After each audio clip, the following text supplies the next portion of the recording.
So, Berto, every time we sit down to do the email section episodes, I always feel like we're going to get to a lot more than we do. So I really do want to try to finish the entire document. I'm a completist, I'm mildly OCPD, no joke.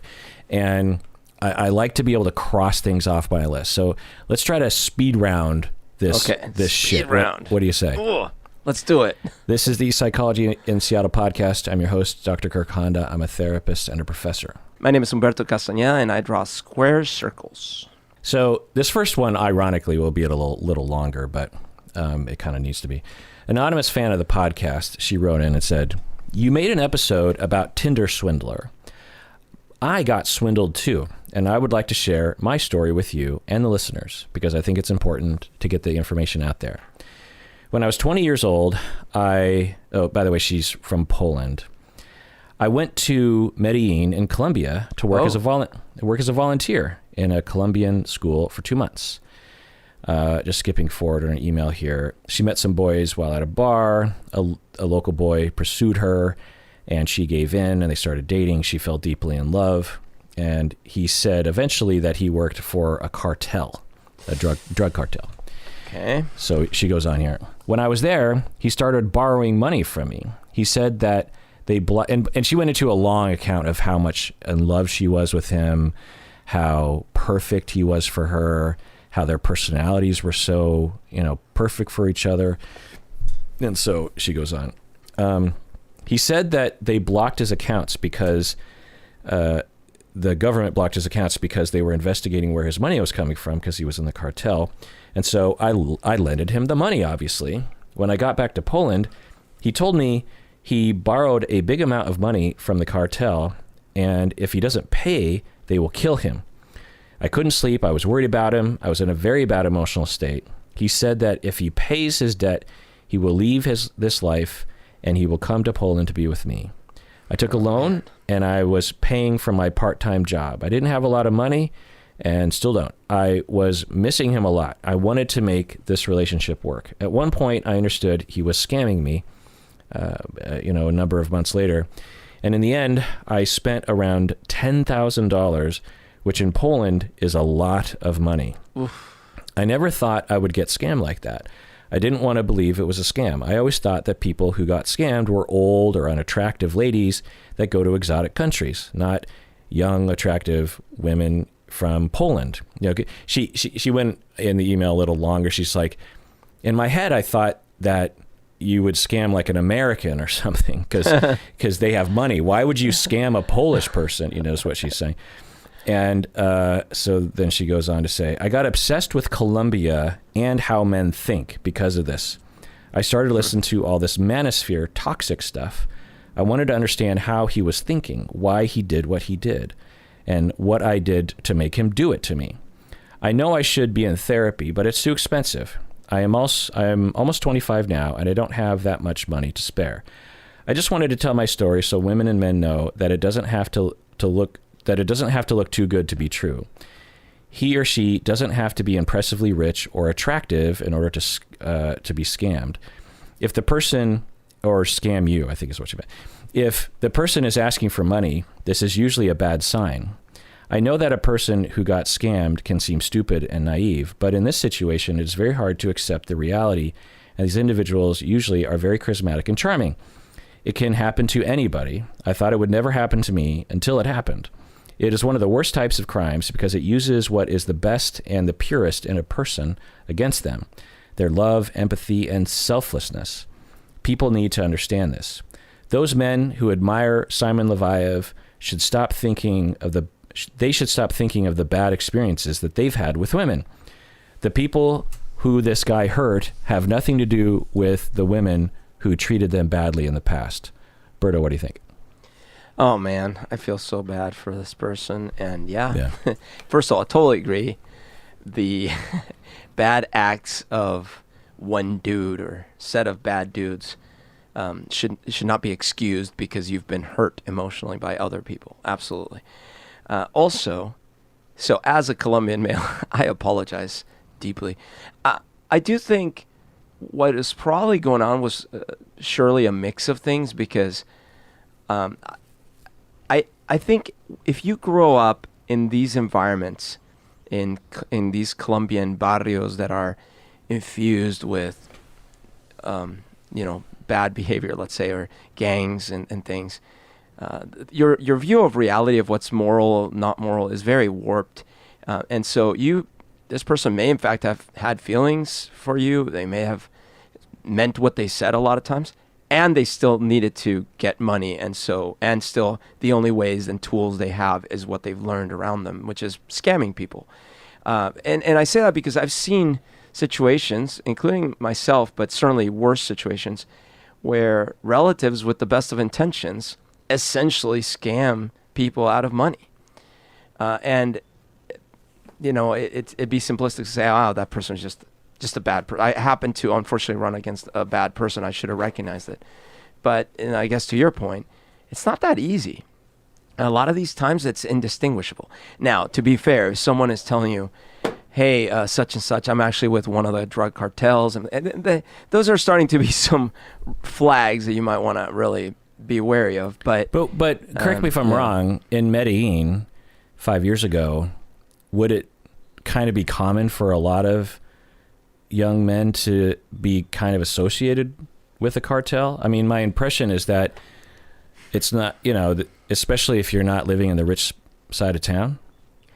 If you're in the late 80s, early 90s, and you live in Medellin, it is going to be hard for you to date males and really thoroughly avoid people that probably had something to do with some cartel. That's true. But if you're visiting a country, like same thing, if I'm visiting, another country and someone there that I'm interested in tells me that they're involved with some local nefarious stuff, I probably say, okay, that's a little faster than my speed. That said, but if you're when you're falling for someone, it's really hard to see everything clearly. Yeah. And so, yeah. Well, my question was just side note about the current landscape of Medellin. I don't know how common, how many if you grab 10 poor young men in Medellin from the poor side of town, how many of them would be associated with a cartel? 10 poor, yeah, it's probably still pretty high. My understanding, and I don't really know that well, but my understanding is that a lot of the cartel center moved to Cali, which is a different city, and then of course, but it wouldn't have disappeared from Medellin. Yeah. It's just that Medellin is not like the capital of cocaine of the world like it used to be. I see. So I don't know, but odds are if you're in any poor neighborhood these days in Colombia, there is going to be crime, and you're going to come across criminals of all levels, right? Yeah. Sadly. Yeah. So what I'll say to you, anonymous fan, is that, similar to Berto, it's sad that you went through it. I'm sorry you went through it. What I'll say to, from the sound of it, it sounds like you really were traumatized by it, which makes total sense. I mean, it's a massive violation of trust. Like if you were to fall in love with someone and they cheated on you, that would be horrific. That could be really, really awful to go through that experience. If you were to fall in love with someone and then they just one day broke up with you, that could be traumatic on a certain level. That could be really awful. But to go through something like this, where you could, legitimately, accurately conclude that the narrative is that he was never into you, that he never liked you, that he never fell in love with you, that he didn't mean anything that he said, and that from the very beginning, he was scamming you and had done it before and is doing it now with other people. He was only seeing dollar signs. He didn't see anything else. And you were, apparently to him an easy target because you're from out of town, you don't know, and you won't be in town for very long. And if he, pisses you off, you're not going to travel all the way from Poland to get him. You don't know anyone in that town that, you don't have an older brother or an uncle in town that can go get him. And he can just scam you. And he didn't even know that Polish people, because in her longer email, she's like, Poland, we have a similar economic issue as Colombia does. So it's not like, we're better off by any means. And so why would you do this to me? You know? So. Well, and by the way, on that point, keep in mind, they are ripping off Colombians who are just as poor as them all the time because they are criminals. Right.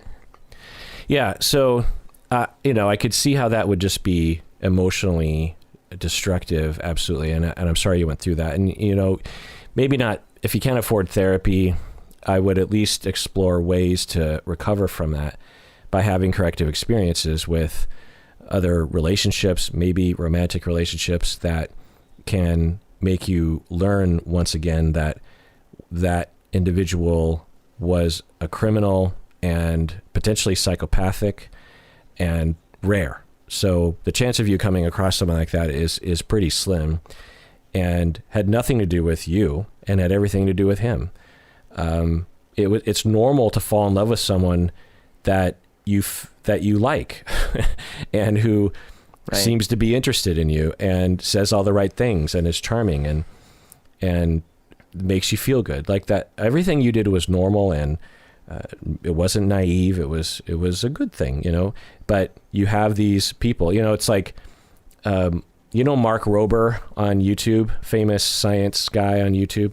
Anyway, he's the guy that did the, he had porch pirates stealing stuff from his front doorstep. Oh, yes, and filmed it. And yeah. So he recently went after, because he found out that through all of his work, he managed to get the police or even his own people to confront some of these people who would steal his packages from his doorstep. And a lot of them, if not all of them, were just mules working for people higher up than them, because they would send the items back, and then I can't remember exactly how it worked, and they would get paid a certain amount of money per item or package or something. And I think this is how it worked anyway. And so they drew connections back to those organizations in India that scam people on the phone. Oh, wow. And I'm pretty sure this is all connected. Maybe it's not connected, but anyway, he went after the people in India and these companies by pranking them. He released like cockroaches, and he had people hack into their security cameras so he could watch them. And he had a smoke bomb go off and a stink bomb go off and all this stuff. Why am I bringing this up?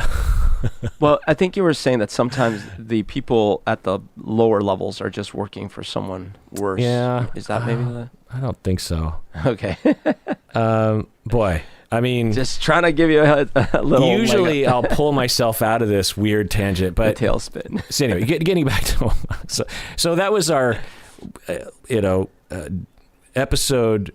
That's the point in the episode where I lose track of my train of thought. I go down a tangent and I just talk about Mark Rober for a second, who I find to be a delightful fellow on YouTube. But anyway, so I feel it's terrible that you went through it. And, you went into the manosphere, which I understand why you did that, but I would caution you about drawing a connection between those two, because the manosphere is a particular toxic echo chamber of misogyny and horribleness and pain. It all, I'm quite sure, as you're pointing, anonymous fan, that all those individuals are in a lot of pain from the previous women that hurt them.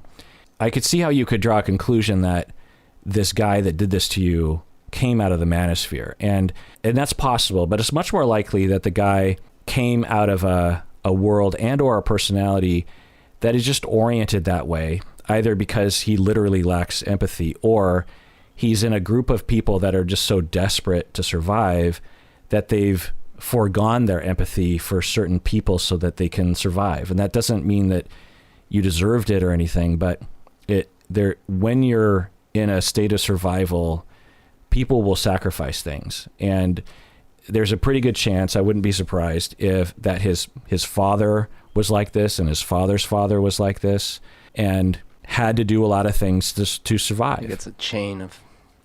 Yeah. And things get normalized, when you're 10 years old and you see your dad scamming people, and you get to buy a new pair of shoes, you're like, oh, okay, that sounds like a career path. And, and you just kind of do what, and this is why societies have different levels of this kind of behavior, like in Seattle, certainly there are people that do this, but it's, there's a different set of psychopathic behavior in Seattle, you Right.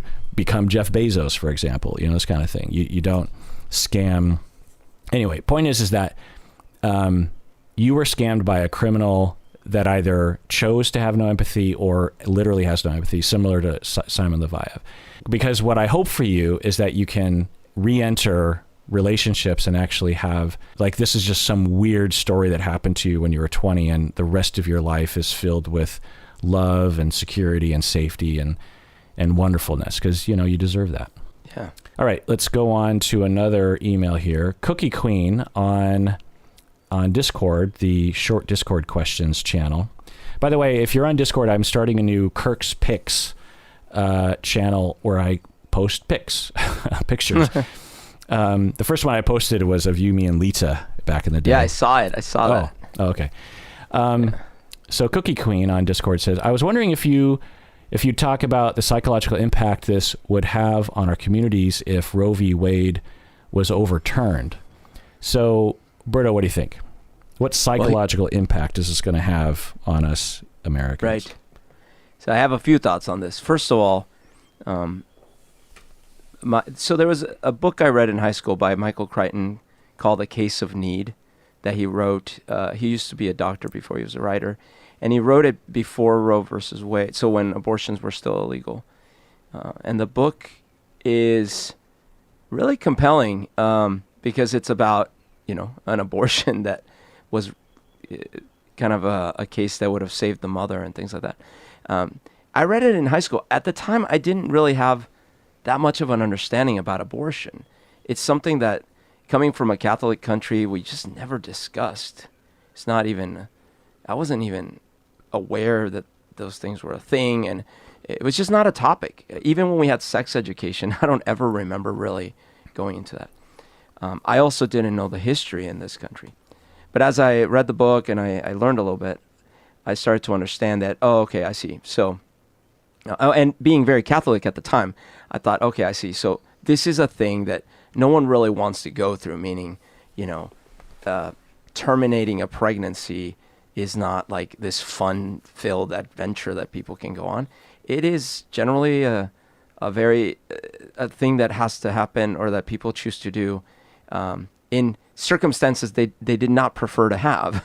And sometimes they're tragic and horrible. And yet, when one looks at the data, apparently, there used to be a lot of deaths and a lot of illegal activity when it was illegal, because people still, in many cases, needed these operations. And then as a result, they would die. There were very unsanitary conditions. They would get involved with mafia, basically. And then there were a lot more deaths, both of women and of children. The other interesting thing is that after it was passed, abortions haven't kept increasing. It's not like there's been a boom in abortions. They've steadily dropped over the years. So in the end, I think what I concluded as a kid reading all this, I was like, okay, it seems like this is one of those things that is not a pleasant reality, but that is necessary. And it feels like this country figured it out, luckily, right? Because after that book, that book couldn't have been written afterwards. I'm like, okay, good. And here we are all these years later. Never did I imagine we would be in a situation where these lessons that apparently we had learned as a society that required balancing very difficult, emotionally tricky things are now lessons that we've just starting to unlearn, and that there's enough people that feel that emotion needs to rule the day, and that we need not look at data or concern ourselves with long-term impacts or the welfare of fully grown adult people. Instead, just let some weaponized emotional words rule the day. And so my feeling is that this will have a lasting negative impact in both just societal terms, in terms of higher rates of violence, higher rates of delinquency, higher rates of unwanted kids that go through life miserable and abused. Also, we are all going to start feeling threatened by the fact that things that we took for granted as assurances in this country may be erased. Things like marriage for gay people and other things that we were thinking, okay, we're overcoming some of these ancient baggages that we got. Oh no, maybe we're not. Maybe we're going to rewrite all of this. So I think it's going to be quite damaging from many angles. Yeah, that's the psychological impact that I think I would comment on as well, which is that, one, this symbolizes a rolling back of 50 plus years of women's rights and human rights. This is perhaps a heralding of a new age in our country where human rights of all sorts will be rolled back, or at the very least not reintroduced, new ones that we need. And it should be pointed out that statistically, the vast majority of Americans support gay marriage and abortion, the women's right to choose an abortion. I'll also say that I've always voted to support women's rights, including the right to make their own decisions about their bodies and abortion. I'm worried about people who don't live in liberal states. I'm worried about the rights that could be rolled back. I'm angry about and embarrassed, honestly, about living in the United States and sliding backwards in time. Well, let's take a break. When we get back, let's switch gears. What do you say? Let's do it. All right, we're back from the break. So in all likelihood, I just did a live read of some kind, and so the tone shift has probably already happened to some extent. You're like, well, dear listeners, this is the topic for... Yeah, well, I probably did a live read for like HelloFresh or something. By the way, use promo code Kirk. It helps us out. All your eating needs can be met by HelloFresh. Yeah. I mean, a little peek behind the curtain. We have been getting more sponsors in the past, I don't know, number of months. And if you ever, of course, never buy anything that you don't want. But if you are thinking about it and you actually do use our promo code, what that signals to these companies is, oh, we should continue our contract with these people. And that, obviously helps us out. So, but only if you want to is the whole thing. But you definitely got to use the promo code is the thing, whatever promo code. Do we actually have HelloFresh as a sponsor? Yeah. Oh, I use HelloFresh. We love you HelloFresh. Yeah. Oh, really? Well, what happened is it started with our second child because there's only so much time in the day. And it was kind of a convenient way to have... people are going to swear that you're like, hey, Berto, can you make a plug? I'm serious. I'm serious. How long have you used it for? Probably, let's see, how old is my kid? 6, probably 5 years. Wow. 5 straight years of HelloFresh. Yeah.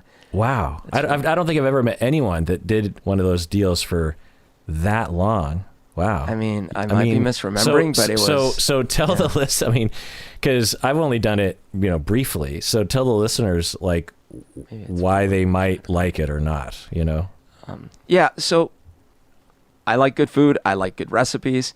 And it's really tempting to want to order out and go to a restaurant because they generally have yummy recipes and things.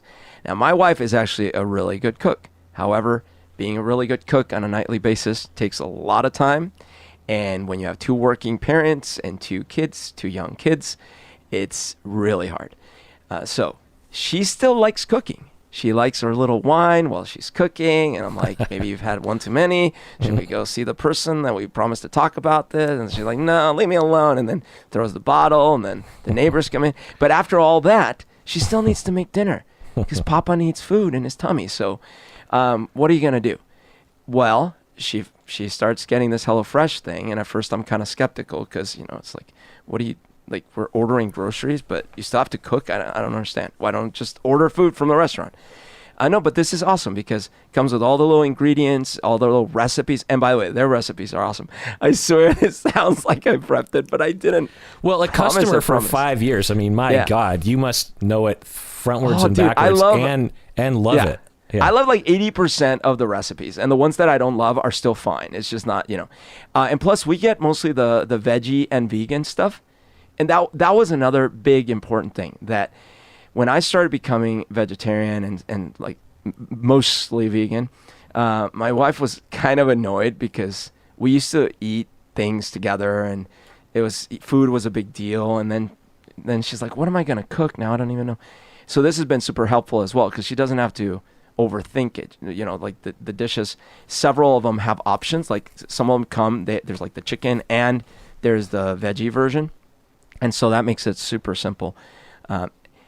Even with the kids. Now, I will admit, with the younger one, almost no recipes, whether it's from my wife or HelloFresh or a restaurant, almost nothing works because there's a very small palette.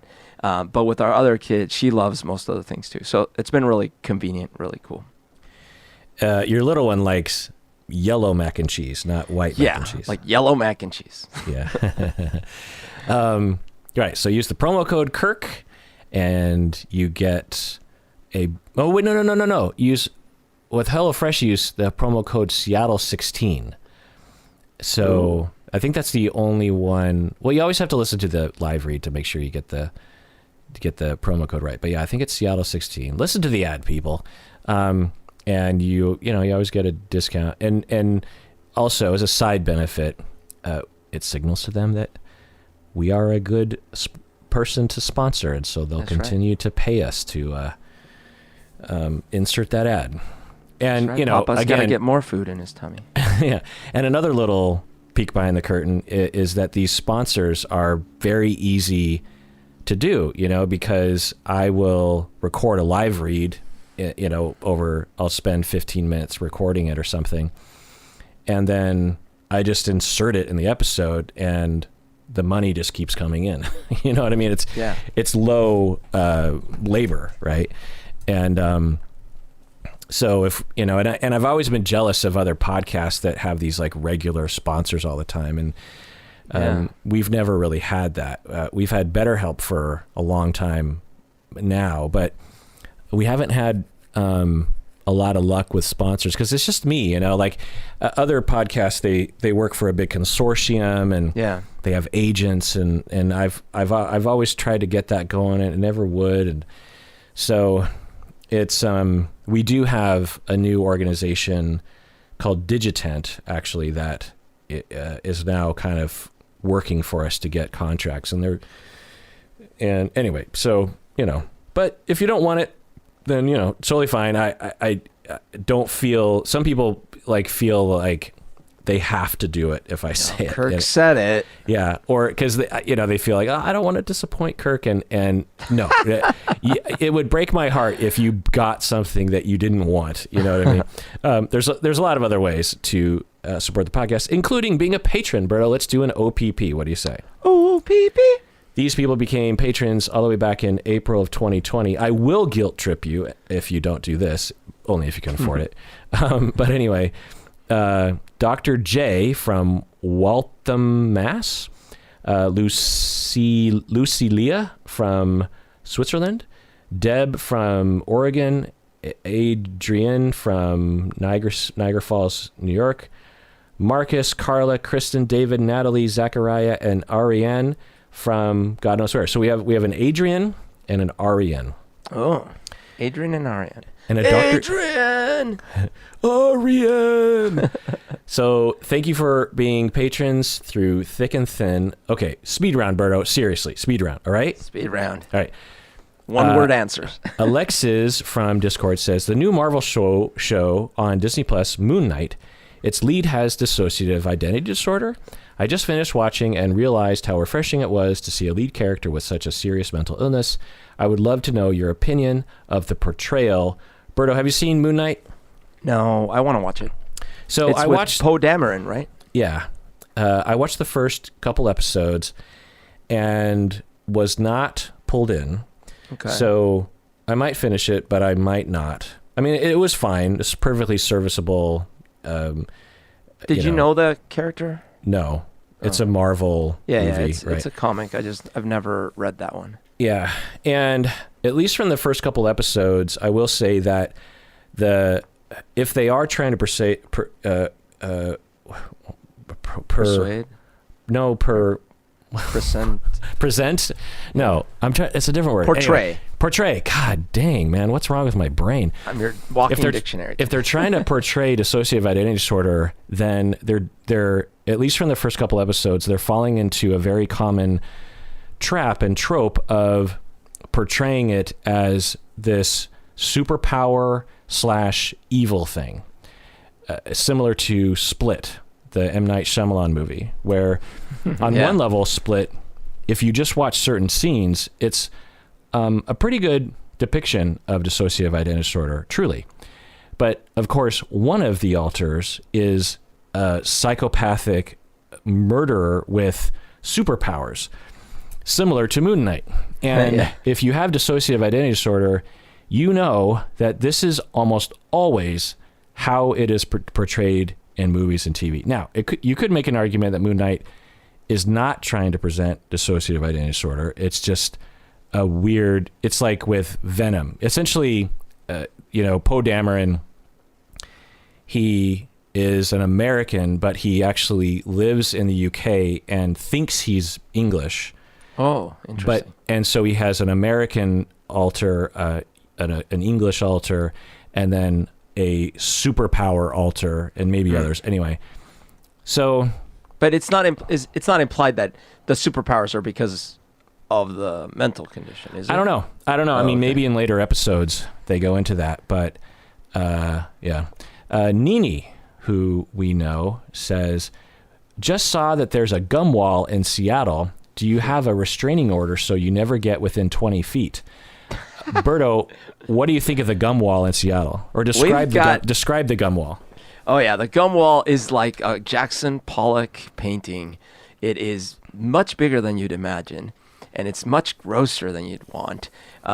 When you step back, though, it does look quite colorful. Yeah. It's very 3D because everything's just kind of sticking out. People take their gum and they smash it into this wall. Yes. And it's in this old alleyway, for post years alley, and years and years. In just off of Pike Place Market. And it's actually right next to this theater that I've been going to see improv comedy since the 80s, and called Unexpected Productions, and it's hilarious. Do you know, my daughter just went there the other night on Friday for improv.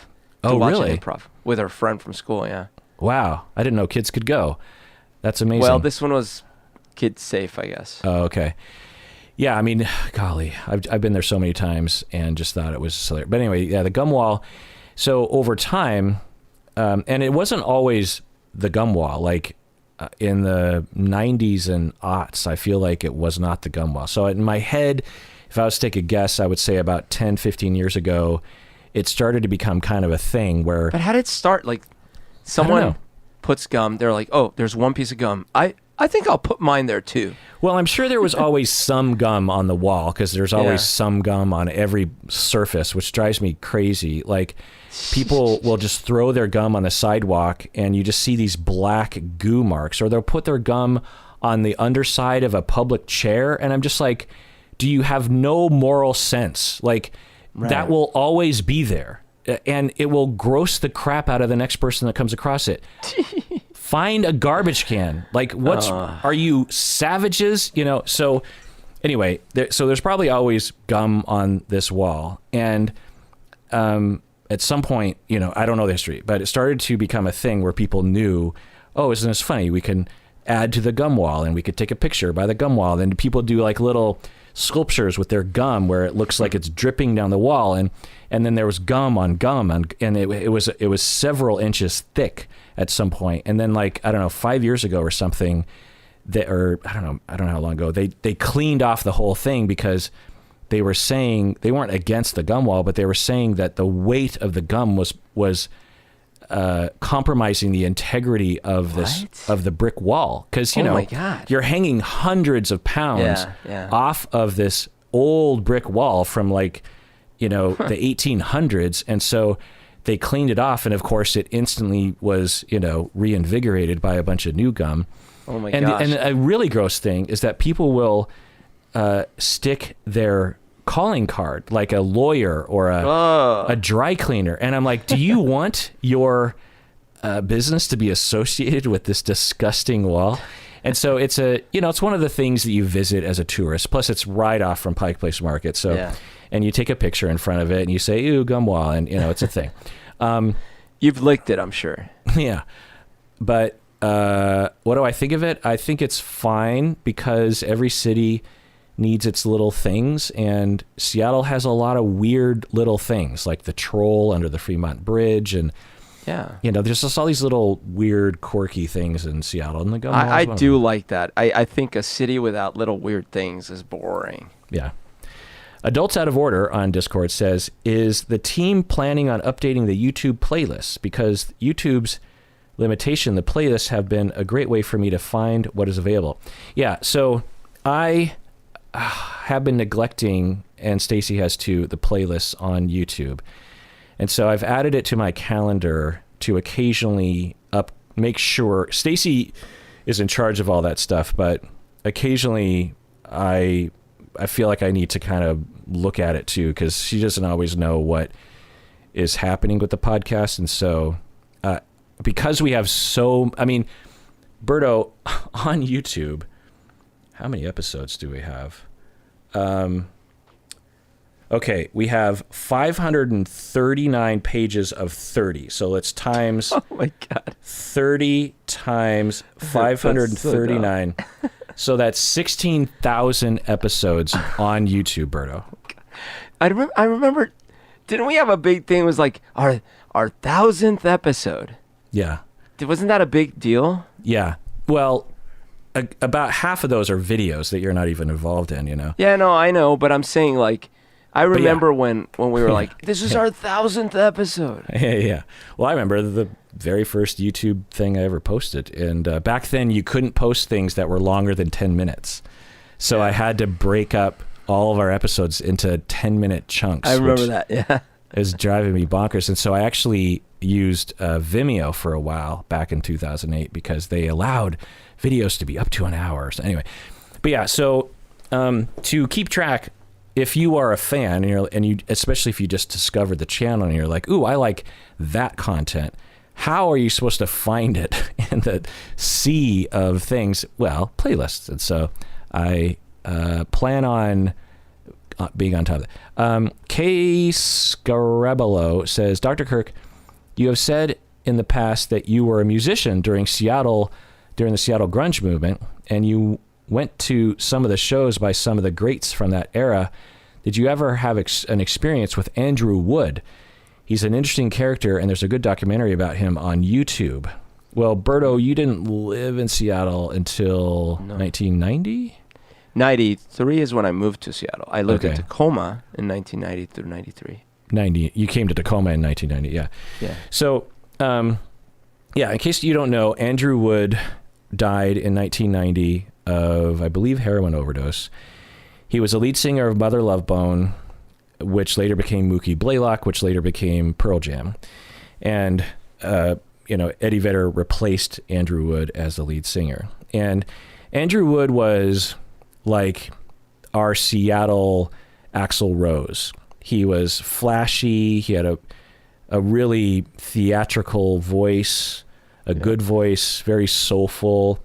You can absolutely hear the roots of what would later become Pearl Jam in Mother Love Bone.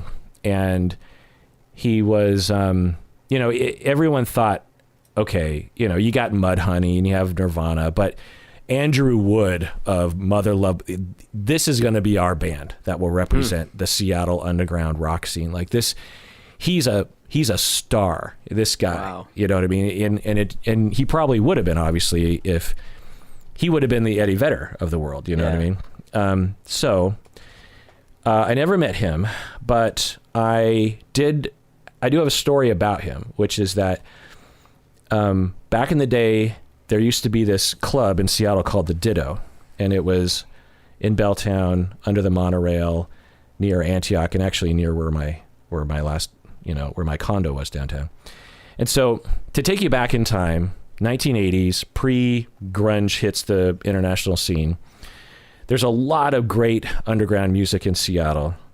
Basically, you have all these garage bands, such as, my band was not good in the 80s, but I was one of those garage bands.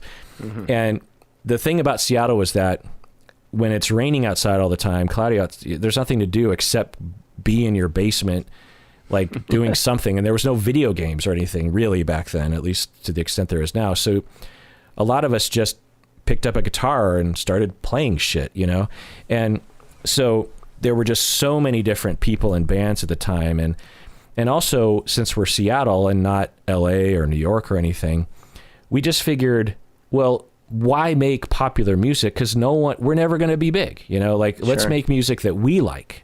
Let's make music that feels good to us and our friends. That's what was grunge. That's what grunge was. Right. And so there were a handful of, or less than that, of clubs in Seattle that would play these bands. And the Ditto was one of them, but also you had the Central, the Vogue, OK Hotel, these places.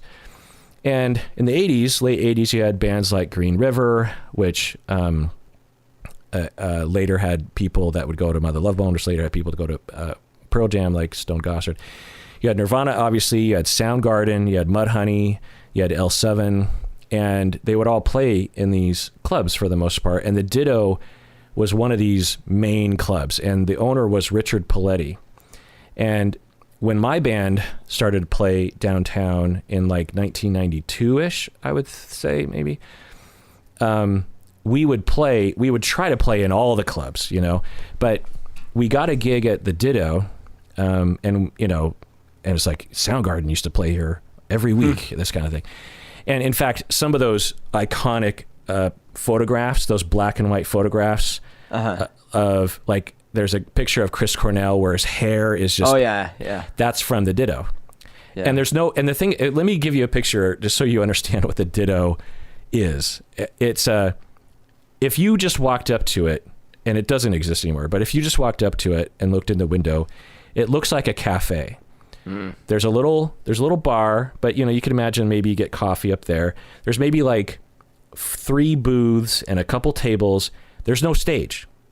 There's just a side of the club that a band can just set up their shit like on the main floor. Yeah. And then the audience, there's no barrier between you and the audience. The audience is just there. You know what I mean? And so it was I don't think it had a PA system. I think you had to bring your own. But when you're, a crappy band and you're not a cover, because, all the bands in Seattle at the time were all cover bands and sort of poppy bands. And so cover bands of what? Because they couldn't have been 80s cover bands. No, they'd be like the Beatles or Creedence or, that kind of stuff. Black Sabbath, that kind of stuff. But Richard Paletti, who, probably didn't make any money off having these bands, because, Soundgarden back then was nothing when they played at the Ditto, and would get like 10 people to come to the show, and, at a $4 cover charge or something, or $3 cover, you're not rolling in money. Did they show the Ditto in singles or no? No, no, they didn't have it in singles. I think they were at the Virginia Inn. Were they at the OK Hotel? I don't know. Because they show Soundgarden. I don't remember where they're playing, but. Oh, they're at, well, no, they show Pearl Jam. No, but they have a Soundgarden scene too, where he's singing Ritual. Oh, I don't remember that. But there's a scene at Rock Candy with Pearl Jam. At the time, they called themselves Mookie Blaylock. Anyway, so we're playing at the Ditto, and the owner, Richard Paletti, falls in love with us. Like, he's like, you guys are the next thing, kind of thing. And I'm like, oh my God, like this, one is just like a club owner that wants you back. It's just like this huge deal, and the other thing of just getting anyone to validate us, because no one was paying attention to us, and to have him who had, seen and to some extent shepherded Mother Love Bone, Soundgarden, these other bands, I just thought, oh my God, like this is our chance. He knows people. And so, and he not only loved us as a band, but he loved me and the guitarist Richard. so much that late night when we'd be done going to the bars, like at 3 a.m, we'd just stop by and hang out with them until 5 a.m. You know. Oh wow. It was our little, you know, stop off on the way home. And I remember he loved the song Sky Pilot by the Animals, Eric Burden and the Animals. Sky Pilot. It's sort of it's a rocker, but it's kind of a psychedelic rocker song. And he was a terrible dancer. And so to picture Richard Paletti, what could I say that he looked like? You know, I'm imagining, from, you know, the Wine movie and from that's good. Yes, I mean, yes. but a mixture between Paul Giamatti and Garcia, the guy from Grateful Dead. What's his name? Jerry Garcia. Jerry Garcia. So Jerry Garcia and Paul Giamatti have a son, and absolutely Richard Paletti. You know, kind of long gray hair. That's funny. Big belly, big laugh, big smile. A very smiley guy. He eventually ran for office in Seattle. I don't know if he won anything, but anyway. And I'll never forget him. He died actually a couple years ago. But he gave me my very first Kalamata olive. So for those people who are younger and in the States, you might not know this, but in the 70s and 80s, you only had one olive, or no, 2 olives. You had the black olives, which are, and then the martini, which are actually not black. They're dyed black, from what I understand. Yeah, they're actually white olives that are not ripe, and they're dyed black for some reason, and they are tasteless. Those olives are tasteless, right? You must be talking about the ones that come in the little cans, right? Yeah. And then you have the green olives, which are, you know, kind of tart, and they'll often have a little like pepper in the middle or something. So those are the only 2 olives you had as kids. And really it was just black olives. That was all you ever ate. He gave me a Kalamata olive, which is, you know, the kind of olive that you'd get now in a store or on a pizza. And now they're just ubiquitous. I don't see black olives anywhere anymore. And when he gave me this Kalamata olive, I just remember thinking, like, this is simultaneously disgusting, but also delicious. And I remember going like, what is happening in my mouth right now? And I thought, this will never catch on, you know. And he actually had them. He had put them in little dishes himself, like by hand, and like wrapped them with saran wrap, and he would have them behind the bar, and he would just sort of hand these out. You know, brought them from Greece or something. Yeah, he was a very, you know, sort of DIY kind of guy. You know, he didn't, no frills, right? The other thing is funny. He would bring us into the back room. So the Ditto was this small little club. Yeah. And behind a door in the back opened up into this giant warehouse that I was like, why have you not knocked this wall down? But here's why, Berto. No joke. There is a mountain of newspapers. Wow. Neatly stacked. Every issue of the Seattle Times and the Seattle PI, the 2 main newspapers in Seattle, multiple copies. Oh my gosh. Stacked and stacked. And I just watched a documentary about ages. him. Since 1972. Every issue, Berto. So, wow. So let me describe this structure that was his newspaper collection.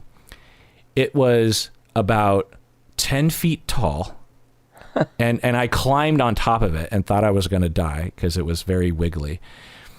And it was, I don't know, maybe 20 to 30 feet wide, you know? Oh my God. In diameter. Yeah. And so, by the way, speed round. So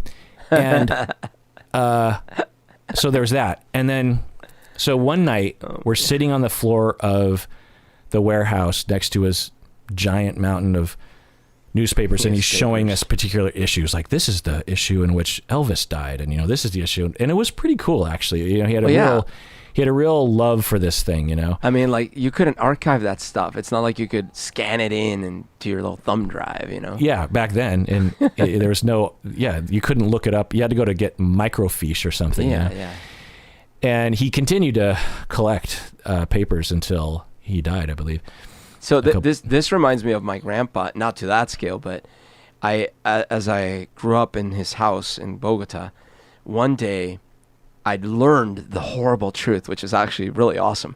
There was this secret room behind the kitchen, behind the hallway that was behind the kitchen, that was past the meat grinder and past his like hobbyist inventor studio. There was this little hallway behind a door that like no one really knew about as kids until he told me. And we opened the door and it was stacked to the top with newspapers. And I'm like, what is this? So he would, collect all his newspapers, and every year at Christmas, we would burn a mountain of them on the streets. And it was like this huge fire on the streets. And that's where the source of I never knew, where did all those newspapers, that's where they came from. And he wouldn't burn all of them at a time. So there was always still a few stacks of these years worth of newspapers. So it was a giant bonfire in the middle of that urban street that you lived on? Yeah, the one, remember we drove by the house? And yeah, in the middle of that street, giant newspaper bonfire. Yeah, so just think like a tighter street than what you see in the movies, like in Brownstone, Brooklyn kind of a thing, and no trees and no wildlife of any. It's just urban concrete jungle. That's right. And trying to imagine a giant bonfire. Giant newspaper. And the thing with the newspaper, it made it awesome because, when newspaper burns, it gets these little glowing little bits everywhere. Well, and then they go flying off and burn another house down across town. Exactly. Amazing. Yeah. So here's the story about Andrew Wood. We're sitting there on the floor drinking, because Italians, they drink wine out of these tiny wine glasses. They don't mess around with the giant wine. It's like these little, they look like sipping wine glasses, if you will. So we're drinking red wine. And by the way, we're like 22, 23 at the time, and we're with Richard Pletty and sitting there listening to Sky Pilot on his jukebox and eating our Kalamata olives, and it's 4 a.m. and he says, I think I might have asked him, tell us about the old days, 3 years ago with Soundgarden. He's like, okay, I'll tell you. He's telling a story, and he's like, well, I actually have a good one for you. Andrew Wood was this, electric, performer. And when he walked into the room, everyone turned heads, and he was going to be the big star of Seattle. And everyone loved him. He was a great guy. And when I met him, when he played the Ditto, he had never used drugs in his life, not even marijuana. Really? Of course, later, not long after this story, he's dead from a heroin overdose, I believe. And he says, actually, let me look that up so I don't say a rumor. But he says that he, in this very room, introduced him to drugs right where we were sitting. Oh my gosh. And I thought, overdose on heroin. I thought, one, oh my God, I'm sitting on a historical landmark. And two, I don't know if you should be bragging about that, Richard Paletti. You're because he would, I don't know how old he was at the time. He would have been, let's see, he died at 72 a couple years ago. So I guess he would have been like 40-ish or something, or in his 30s maybe. And I'm just thinking, you're hanging out with all these younger guys, and you gave him his first, I won't mention what drugs, but his first drugs, and that was kind of all he said about it, Oh, and man. And I don't know how he felt about it, because on one hand it seemed like he was really sad, and he really respected Andrew Wood and mourned his loss, but I also kind of felt like he was proud that he gave him his first drugs. Oh man. Anyway, jeez. So it's dark. That's my long Andrew Wood story. Lightning round, Snuff Noodles. who won an award recently for being a Discord person, says, for Kirk and Berto, are you in therapy right now, or do you think you'll ever go back to therapy in the future? Berto. So I'm not in therapy right now, although, and in fact, folks have pointed out that the podcast is free therapy for me. It is actually very helpful. I have found a lot of cases where we'll be talking about something, and it just helps me see certain things, even stories that I've told many times. Oftentimes, there's new discoveries, new angles, new things. But I'm not in actual therapy right now. I might at some point.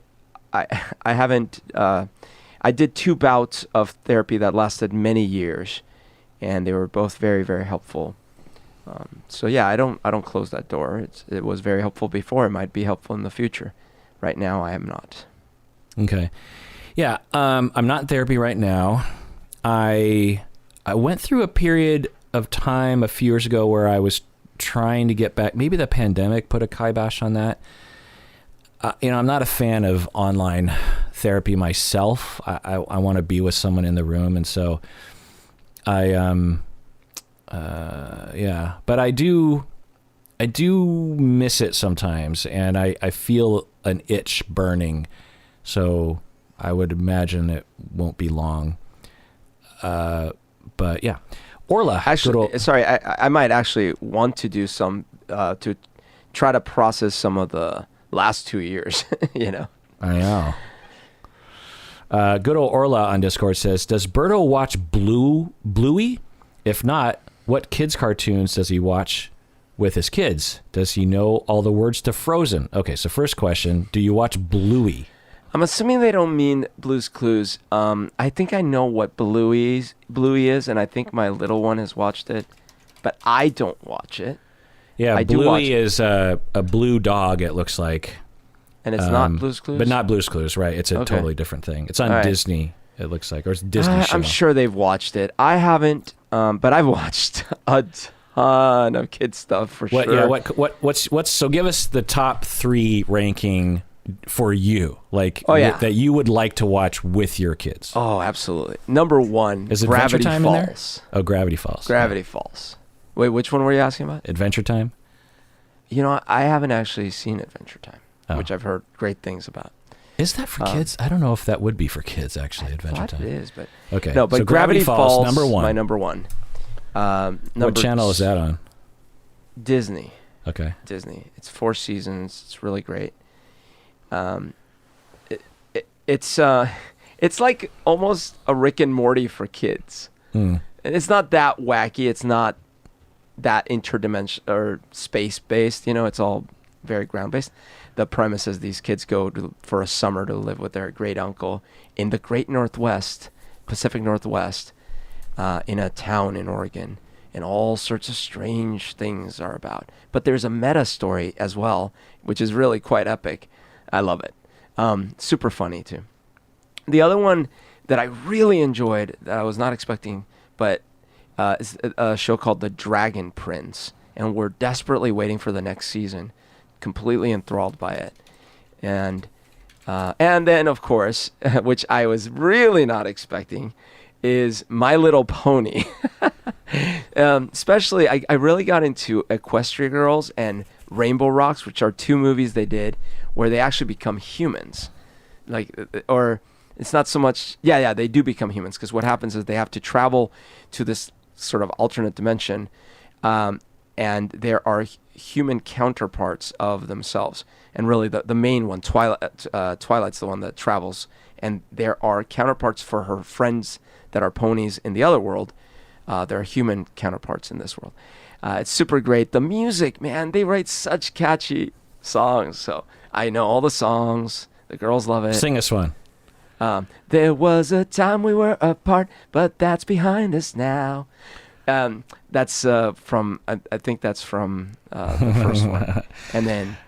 do you know all the words to Frozen? The main song, probably. Although I'm really bad with lyrics all over the place. But Frozen music was very, very overplayed in my house. Give us the... I know, your oldest one was into it a lot, when it came out. Oh what, yeah, there's I have 6 years, a video 7 of her years ago. just like belting it out. Yeah. The mount. Okay, the wind goes dun dun dun dun dun. Not a something footprint to be seen. A kingdom of isolation, and it looks like I'm the queen. The wind keeps howling like a swirling storm inside. Couldn't keep it in. Heaven knows I tried. Nice. That's all right. scary. Laura on Discord lightning round says, can we get Birdo's or can we get best Birdo's job descriptions merch? The world needs a best erotic origami maker mug. Best erotic origami maker mug. Oh, so they're asking like multiple unconnected questions here? Yeah, I'm not sure what they're getting at. 'Cause Interesting. you've But only I do had love one I do job. love the idea of a T-shirt about my job. Yeah. You know, it's great. Like Yeah. Because, you've Iconic. been at your job for 14 years at least. Absolutely. Yeah. Patron Layla from Ottawa says, Dr. Kirk, your closing remark of because you deserve it got me thinking. What is the difference between being deserving and being entitled? I would love to hear Umberto's perspective since he has started opening up about his kids. And I just gave birth to our first baby. So what Patron Layla is getting at is how can you raise a child to believe they deserve what they deserve, but not deserve what they don't deserve? We don't want to raise entitled kids to things that they're not entitled to. Yeah. Because of course, young kids will often not know that line. So what have you done to help with your kids learn, like, I know you want your sister's toy right now and you feel like you deserve it, but you actually don't. So, or, you deserve to feel good about yourself and to sing songs or you deserve to choose the next cartoon, or, like, how do you draw that line? Yeah. So that's a great question, man. It's so difficult. Here's some things I've done. One, I have this saying in my house, which is that the only attitude I want is gratitude. And it's like, that's not the attitude. What's the only attitude I want? It's like, gratitude. They hate it. They hate it with a passion. I love it. I already hate it. But it's great because it's like, I'm like, that's not the right attitude. What's the only attitude Daddy wants? Of course, this will traumatize him. But the other thing is, and this I've done since the time my first one was very little, is I turned things that she really wants to do that are not necessary into privileges.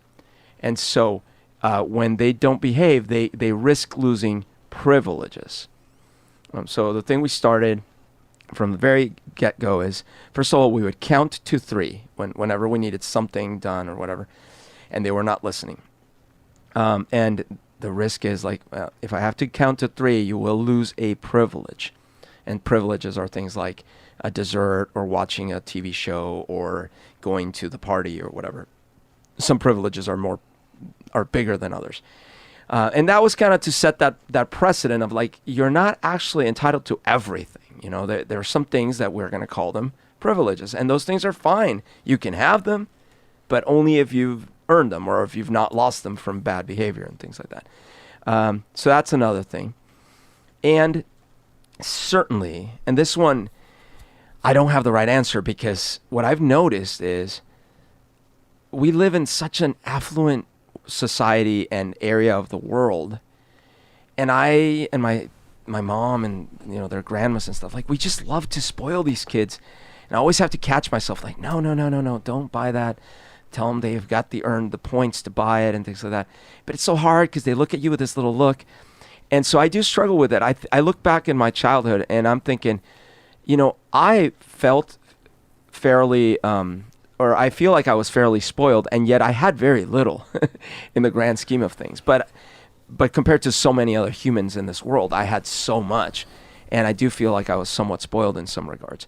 And yet here I am with these kids, and the stuff they get to do and have is just so out of like the meter is broken. Yeah. And so I don't know. I feel like, I mean, I don't think it's broken, but I will say, I mean, you can be the judge of that, but I will say your house is like one big Toys R Us. Yeah. Yeah. So I do feel that I don't know. Either I failed or I have set it up a little bit for them to have unrealistic expectations about what life might afford them. So oftentimes I'm trying to make these points like, you know, sort of a variant on like kids are starving in Africa, but more about like, no, you don't understand how lucky, like literally just pure dumb lucky we are about certain things. Yeah. And I'll try to give examples. I don't know if it resonates. Yeah, I don't know if it's possible to get them to extend themselves so far beyond their experience. I think you can absolutely teach a 15-year-old that and begin the groundwork there. But to try to drill that into like a 6-year-old's head, I think that,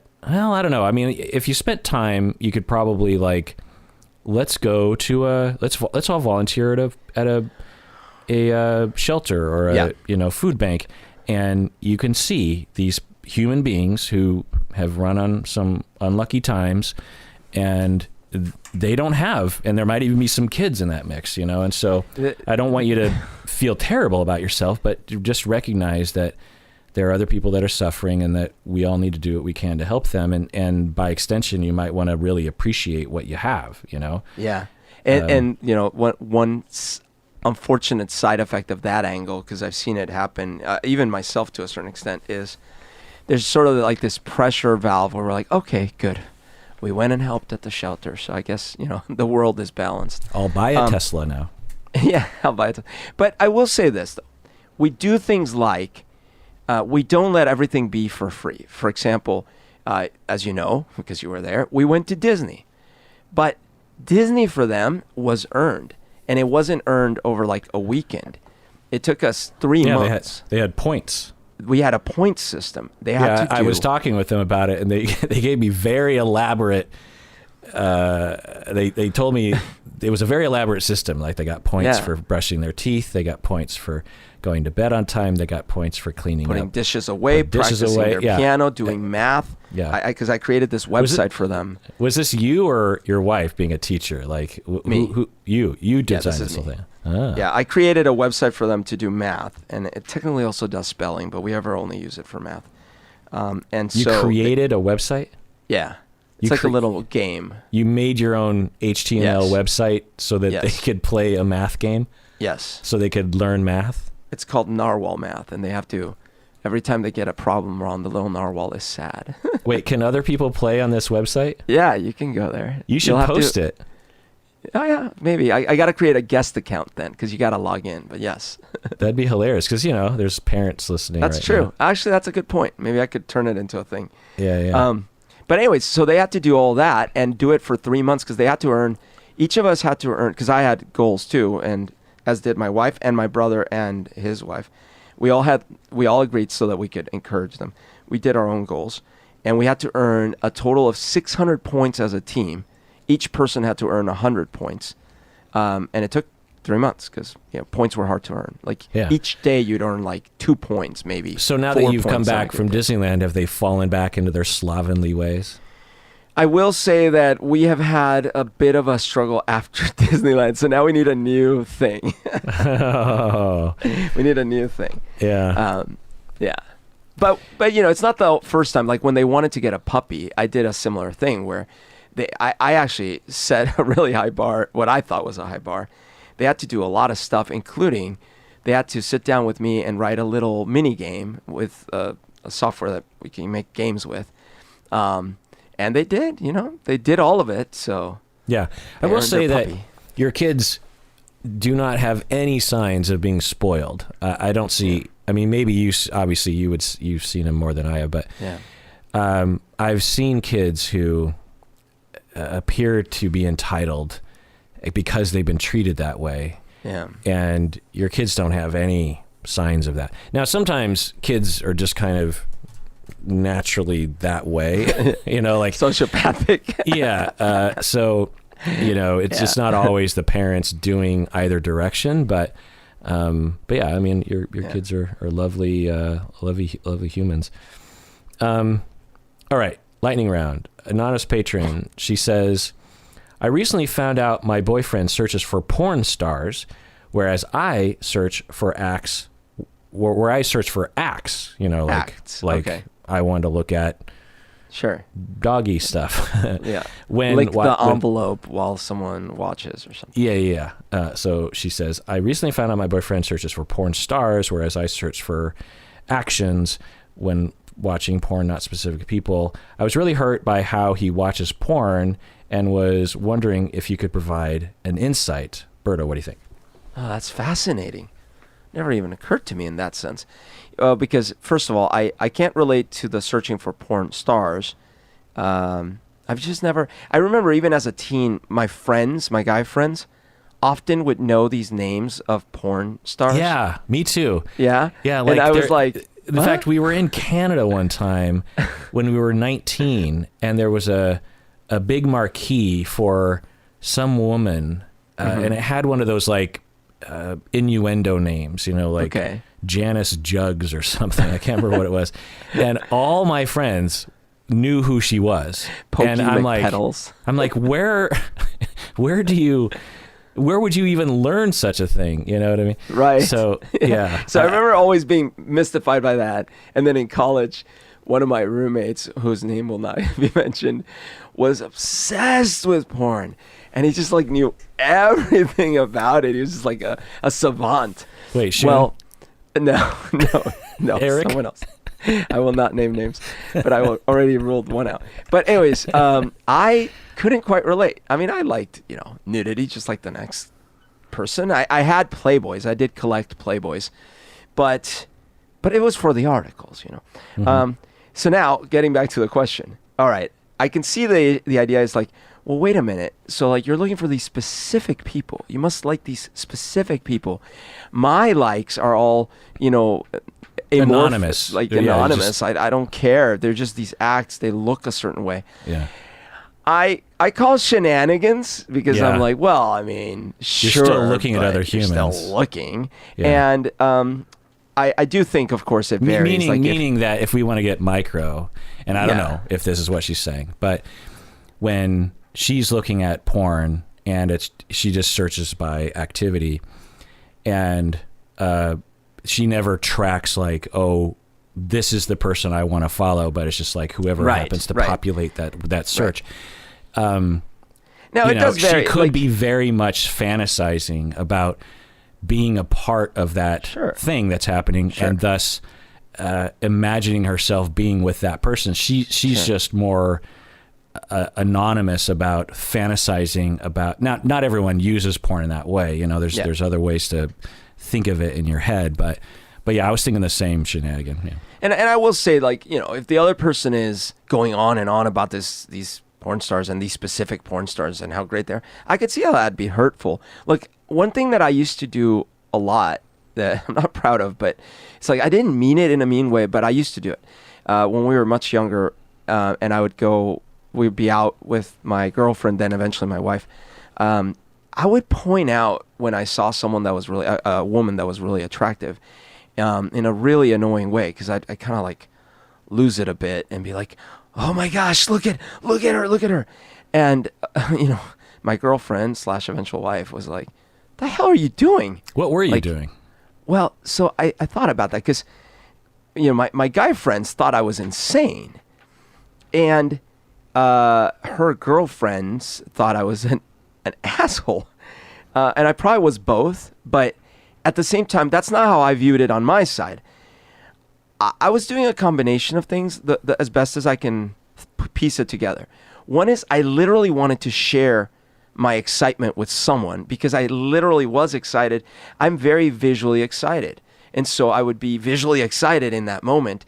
And rather than repress it, I wanted to be like, I'm excited. Isn't that exciting?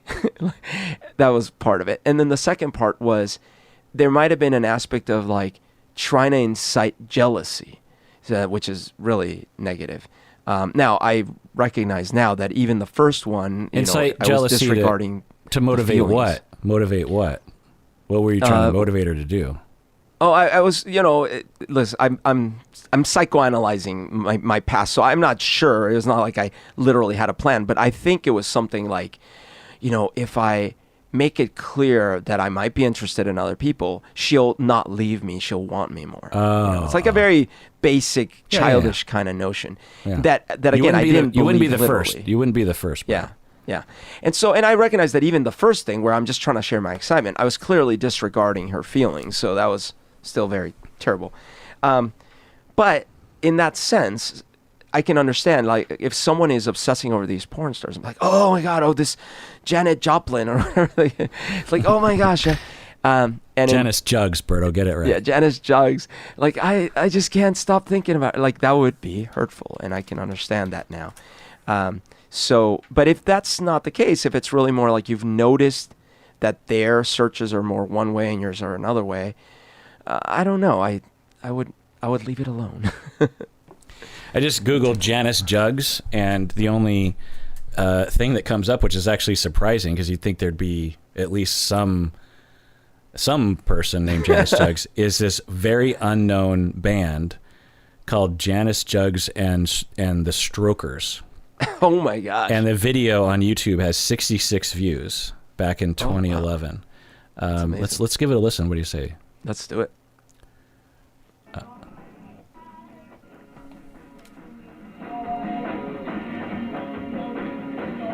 Oh, they're terrible.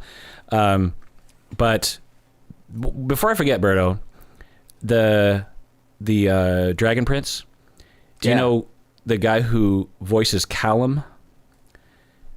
Callum, the character Callum? Yeah, I forget who it is. It's Jack DeCina, and it's because I just Googled the Dragon Prince, and I see Jack DeCina. I'm like, I didn't know he did anything other than this one kind of unknown YouTube channel called Chris and Jack, which it's him and his friend Jack. I don't know. And they were really prolific about 5 years ago, and they released these. They're kind of like the Black Mirror of comedy. Where, really? Like, they did one episode where it was this guy having Groundhog Day, and he shows up and he's interacting with the other guy, and they have this long conversation about, like, yeah, I've seen it all, but, this is the part where I basically entered the psychopath stage where I'm killing everyone, so I'm going to kill you right now. And he's like, no, don't kill me. He's like, no, it'll be fine. I'm going to wake up in the morning, everything. I'm just kidding. You'll be awake. You'll be alive. Yeah. And he's just looking for something new. I've been doing this like thousands and thousands and thousands of years. And then he's just like, no, well, what have you seen me do this? And then he like predicts what he's going to say. He's like, yes, I've seen that. And he's like, how many times have you killed me? And he's like, never mind, But anyway, I'm gonna kill you right now, and each episode is like a Black Mirror concept, but like super hilarious. And dude, is it still up on YouTube? Yeah, it's called Chris and Jack. They have 100,000 subscribers. Oh my gosh, I'm gonna become 100,001. Yeah, I mean it is, and I'm so bummed out. Oh, but they did a live stream a month ago. Yeah. A pre-Oscar movie game night. Ooh. So are they still doing stuff? Sort by newest. Every year, it looks like they put something out, maybe. That's a few videos.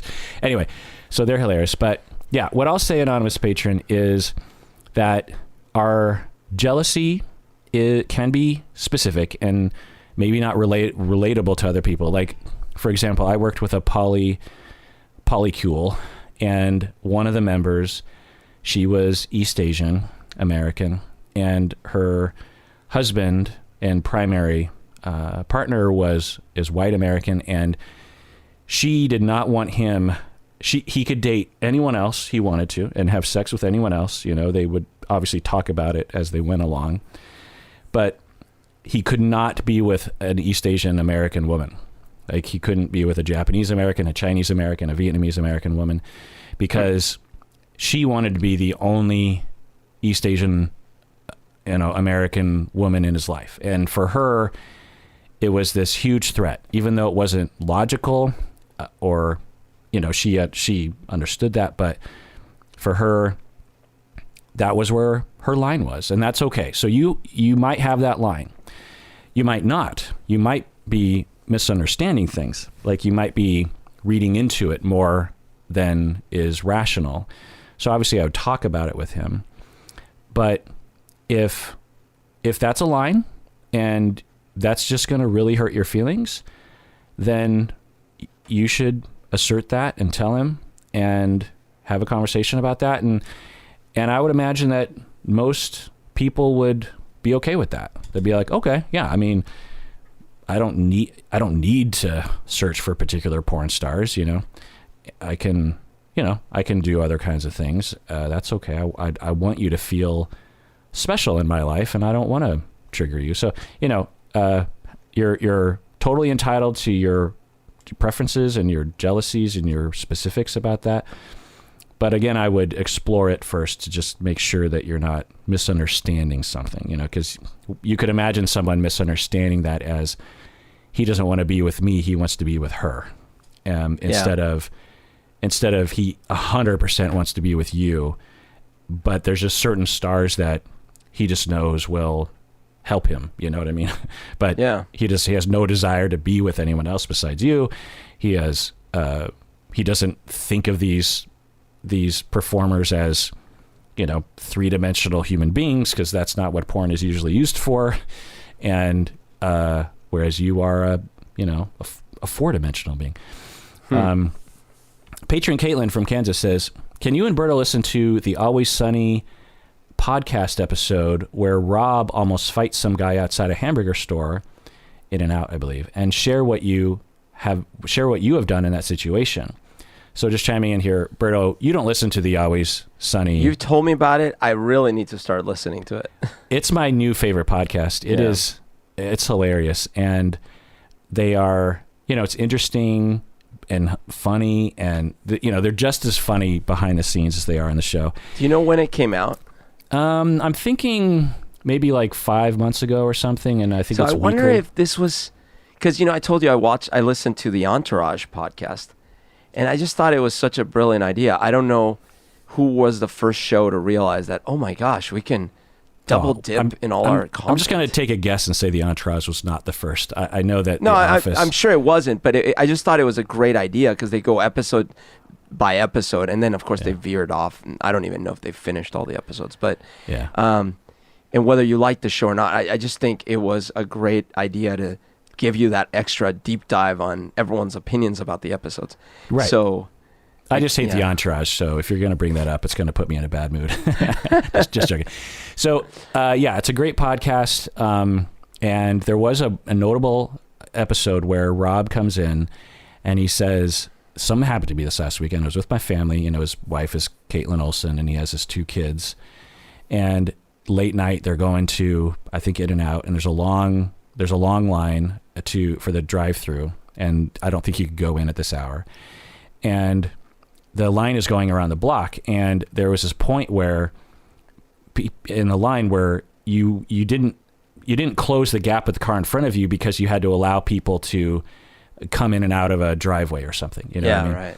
And this car full of young men tried to weasel their way in front of Rob, and he quickly reacted to make sure that they couldn't with his own car, and thought, okay, and he had already been in line for like an hour. You know what I mean? Jeez. Like the end of the line was way down the block. You know what I mean? Yeah. And so he's like, I'll be damned if you're just going to cut not only in front of me, but in front of you. Go to the end of the line, pals. You know what I mean? Yeah. And so they were trying to edge in, and then he says that they didn't take no for an answer, and they kept trying to edge in. And like, oh my gosh. And this went on for, a number of minutes or something. And he, I can't remember the exact sequence, but at a certain point, his blood was boiling so hot that he had words exchanged with this car. And I think even got out of the car ready to fight all 5 of them or something. You know what I mean? Gosh. And he's saying all the while, like, I'm not super famous, but people recognize me, and I can't have this kind of thing in the tabloids, I can't, what am I doing? My kids are in the car. My wife is right next to me. No one wants me to be doing this. I'm humiliating myself in front of my kids. But he had this question, which is, but what they're doing was wrong. They were in the wrong. They were trying to cut in front of all these other people. One why would you think that you don't, the rules don't apply to you? You know, and it wasn't a mistake. You know, it's not like they right. No, they knew what they were doing. Yeah. And so I don't want to, what if I just let him in? Like what message does that send to my kids in that way? Now I know I don't want to, and he was careful to be like, I'm not proud. I'm actually really ashamed of what I did. But what should I have done? So Berto, what should you do? Yeah. Super tough situation. First of all, as a kid and even as a young adult, I always had this illusion because of movies and TV that at some point one gets in fights. You know, there's certain things you just get in fights, and then the next day you're like, well, I'm glad I got in that fight because I needed to stand up for such and such. But the funny thing is that fights for adult, fully grown men can be extremely dangerous things in real life. Yeah. They don't really just net out with a little black eye or something. You can die. Yeah. And even if you don't die, you can get severely injured. You can have your back messed up for the rest of your life. You can get sued. You can accidentally hurt someone really bad or kill someone. Someone could pull out a gun. It's a mess, dude. It's super dangerous and risky. So getting in fights, physical fights as fully grown adults in this country of all countries with the gun rate we have, super sketchy. Number one. Number two, should you never stand up for what you believe in and stand up for what's right? And that also can't possibly be the answer because then we are doomed, right? So there is this very fine line of learning to stand on a hill and quote unquote die on it. But what hill and when? And, I don't have the right answer. I will say this. I have done some times in my life where I've said, you know what, I have to stand up for this situation or whatever. As an example, I remember one time at a high school dance, there was a dude jumping in cars outside, and I was like incensed because one of the cars was my mom's car. I don't remember. He didn't dent it. He was jumping on. He was jumping on hoods of cars. It wasn't just my car. He was like doing it on several cars. Oh my God. And someone said this, and I'm like, what? So I rushed out there, and I just went and confronted the dude. I'm pretty sure the dude was bigger than me, but I was like, that's wrong. Like, you got to stop this. And luckily it didn't end up in a fight. The guy kind of laughed and moved on and stopped jumping. But I also learned years later that I had a little help without knowing it, because it sounds like one of the gym teachers had popped his head out from the gym where the dance was. So he might have seen the teacher too. But either way, like, I just knew that, look, this is wrong. I got to go say something. I got to do something. Now, what should I have done? I should have tried to find a teacher. I was trying to be a hero. I should have tried to find a teacher. That is one thing. But not doing anything was also not the right answer. There's been other times in my life where recently, even in recent years, where I nearly got in an actual fight. And man, I mean, I'm really glad it didn't end up that way, because who knows? One of them was at a concert. I talked about this. Where I was at the concert, and I was trying to take a photo or film part of it was the Depeche Mode concert, and the guy behind me reached over and did something, like he turned off my phone. No, he took his flashlight and flashed you in the face. Oh, and flashed me in my face. You're right. I forgot. And I thought it was someone I knew. I thought it was a joke, and then I'm like, what the heck? Yeah, it's extremely hostile act. So then I'm like, okay, well, I waited till the end of the concert because I didn't want to ruin everyone's concert experience, including my own. And at the end of the concert, I turned around and I yelled in this guy's face. I'm like, what the F is your problem? Blah, I just went off on the guy. And then the guy looks at me and is like, with kind of like a stunned, he's like, it wasn't me. It was this guy. I was yelling at the wrong guy, first of all. So then I'm like super embarrassed. I look over at the other guy, and now like, I'm half deflated, and I'm like, what? Why did you? I'm like, why did you do that? So I already look like, a dork. But I was looking at the other guy. I have a wandering eye. Right. But the guy doesn't back down and starts like, well, you should not, blah blah blah. And I'm like, I'm not having this conversation. You put that light in my face. Da, da, da, da. We're pointing fingers in each other's faces. And then his girlfriend or wife or whatever starts getting in on it. And then, oh my gosh, at first my wife was trying to calm things down. Then she starts getting in on it. This is not going well. And then they say something really weird, which is that the woman kind of whispers to me, it's like, you shouldn't do this. Like she was trying to imply that it could be really bad if I did this, which I don't know if that meant this guy has a knife or a gun or that he's got a heart condition. Like, I don't know what it meant, but I was like, okay, that's a little weird. In either case, we ended up just walking away with our nostrils flared, and it didn't go further. And this guy was a bit older than me. He had glasses.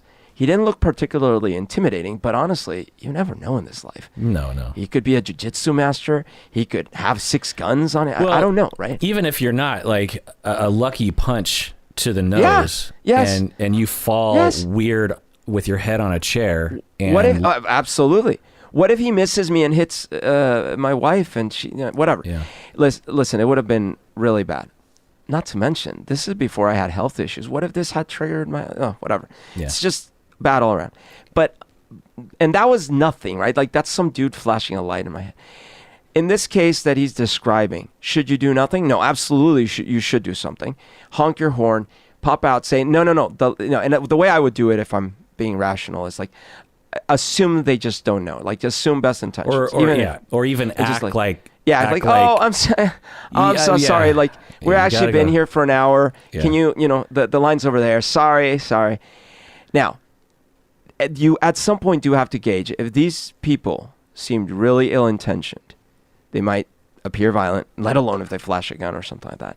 You do need to realize that this might not be the hill worth dying on, especially if you got your family. Maybe others will come to support, like, no, get back in line, whatever. What ended up happening was he did manage to edge them out, like, because he got real hot and started yelling, and they actually backed down. Yeah. And then they immediately edged in right behind him. Oh my God. And these younger women in the car behind him didn't do anything. They just let him in. So for me, your question, patron Caitlin from Kansas, about what would a differentiated response be is a very mind shifting question for me, because if you're asking me what should you do, just generally speaking, I don't know what I would do. And honestly, I would be livid. And when Rob was telling that story, I was like completely with him the entire time. I would have been like, can imagine. I'd be like, because 1, rule following. 2, you're not entitled. 3, when I'm hangry, it's worse. Like, especially if I'm in line for an hour, and I get real annoyed when I have to, do things that require me to be patient, And so, I mean, I probably wouldn't have gone that far, but I would have been seething with anger. Like, it would have just, and especially if they managed to get in front of me, I don't know what I would have done. I've had impulses to do all sorts of things in situations like that. But what would a differentiated response be? It's an interesting paradigm shift in my mind, because, of course, with differentiation, we can look at our feelings and think logically about the landscape. And so if I thought about the landscape, I would say, yes, protest at first, and really don't even get emotional about it. It's like, that person wants to cut, and okay, I'll signal no, you got to get back. And then as soon as I realize, they don't care, if I logically, unemotionally look at the situation, I mean, I'm having emotions, but if I also rely on my reason and logic to also provide some guidance, I would say, so those people don't care that they're cutting and are willing to cross that moral line and are willing to incur the anger and hatred of everyone in this line just because they think they deserve this faster. And maybe there's even a good reason, like they got to catch an airplane. I don't know. Like, maybe there's a legit reason. I don't know. But so there's that. and that's surprising. I didn't expect that. And I don't think there's any amount of protest that's going to work on them at this point. That would salvage my integrity and my desire not to drag me and my family down some weird, hole. So that's weird. Now, I've proven to everyone behind me that I've tried to stop them, and yet they're continuing to do it. So if anyone blames me, I did what I could, but I'm not going to put me and my family at risk here. So I guess they're just going to take a cut. What does this mean to me and all the people behind me? Well, it means that, we're set back a few minutes. Big deal. I've already been waiting in line for an hour. An extra 3 minutes, not the end of the world. And I can use this as a lesson for the kids. They're just don't grow up to be D-bags like those guys, And it could be a moment where my family might be proud of me that I'm able to logically look at it. I can say I'm very, very angry at those fellas, and I'm very disappointed in them, but I'm not gonna stoop to their level. So if I was to think about it from a differentiated standpoint, I think that's how I would see it, because the worst case scenario, they cut and I'm set back 5 minutes, and then everyone behind me thinks I'm a wuss because I let that happen. I don't care.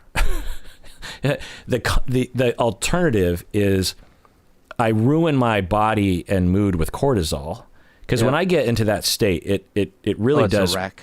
Yeah, it takes a toll on my nervous system. Yeah. I know my wife would not want me to do that.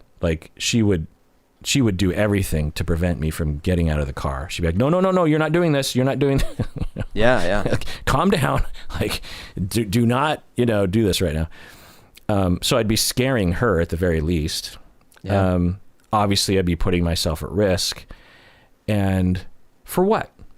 5 minutes back, maybe everyone behind me thinks I'm a wuss and those guys are D-bags. There are other mountains to die on. This is not the one. That would be the differentiated response. I probably would not have that response though, Bert. Okay, I have three things then. Number one, assume best intentions, or at least good intentions. Number two, attempt to clarify clearly and pithily. So in other words, do try to clarify the situation and sort of state your case. And then three, this is what I should have done as a teenager, seek authority.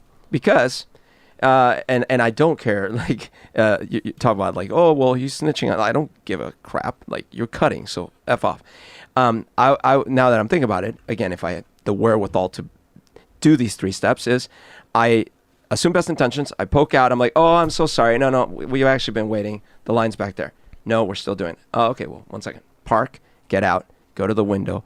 Okay, so these guys are cutting in line. We have about 50 cars behind us. We've been waiting for an hour. Can you please send a manager or someone to help? Businesses care. They care about user complaints. They're going to do something about it.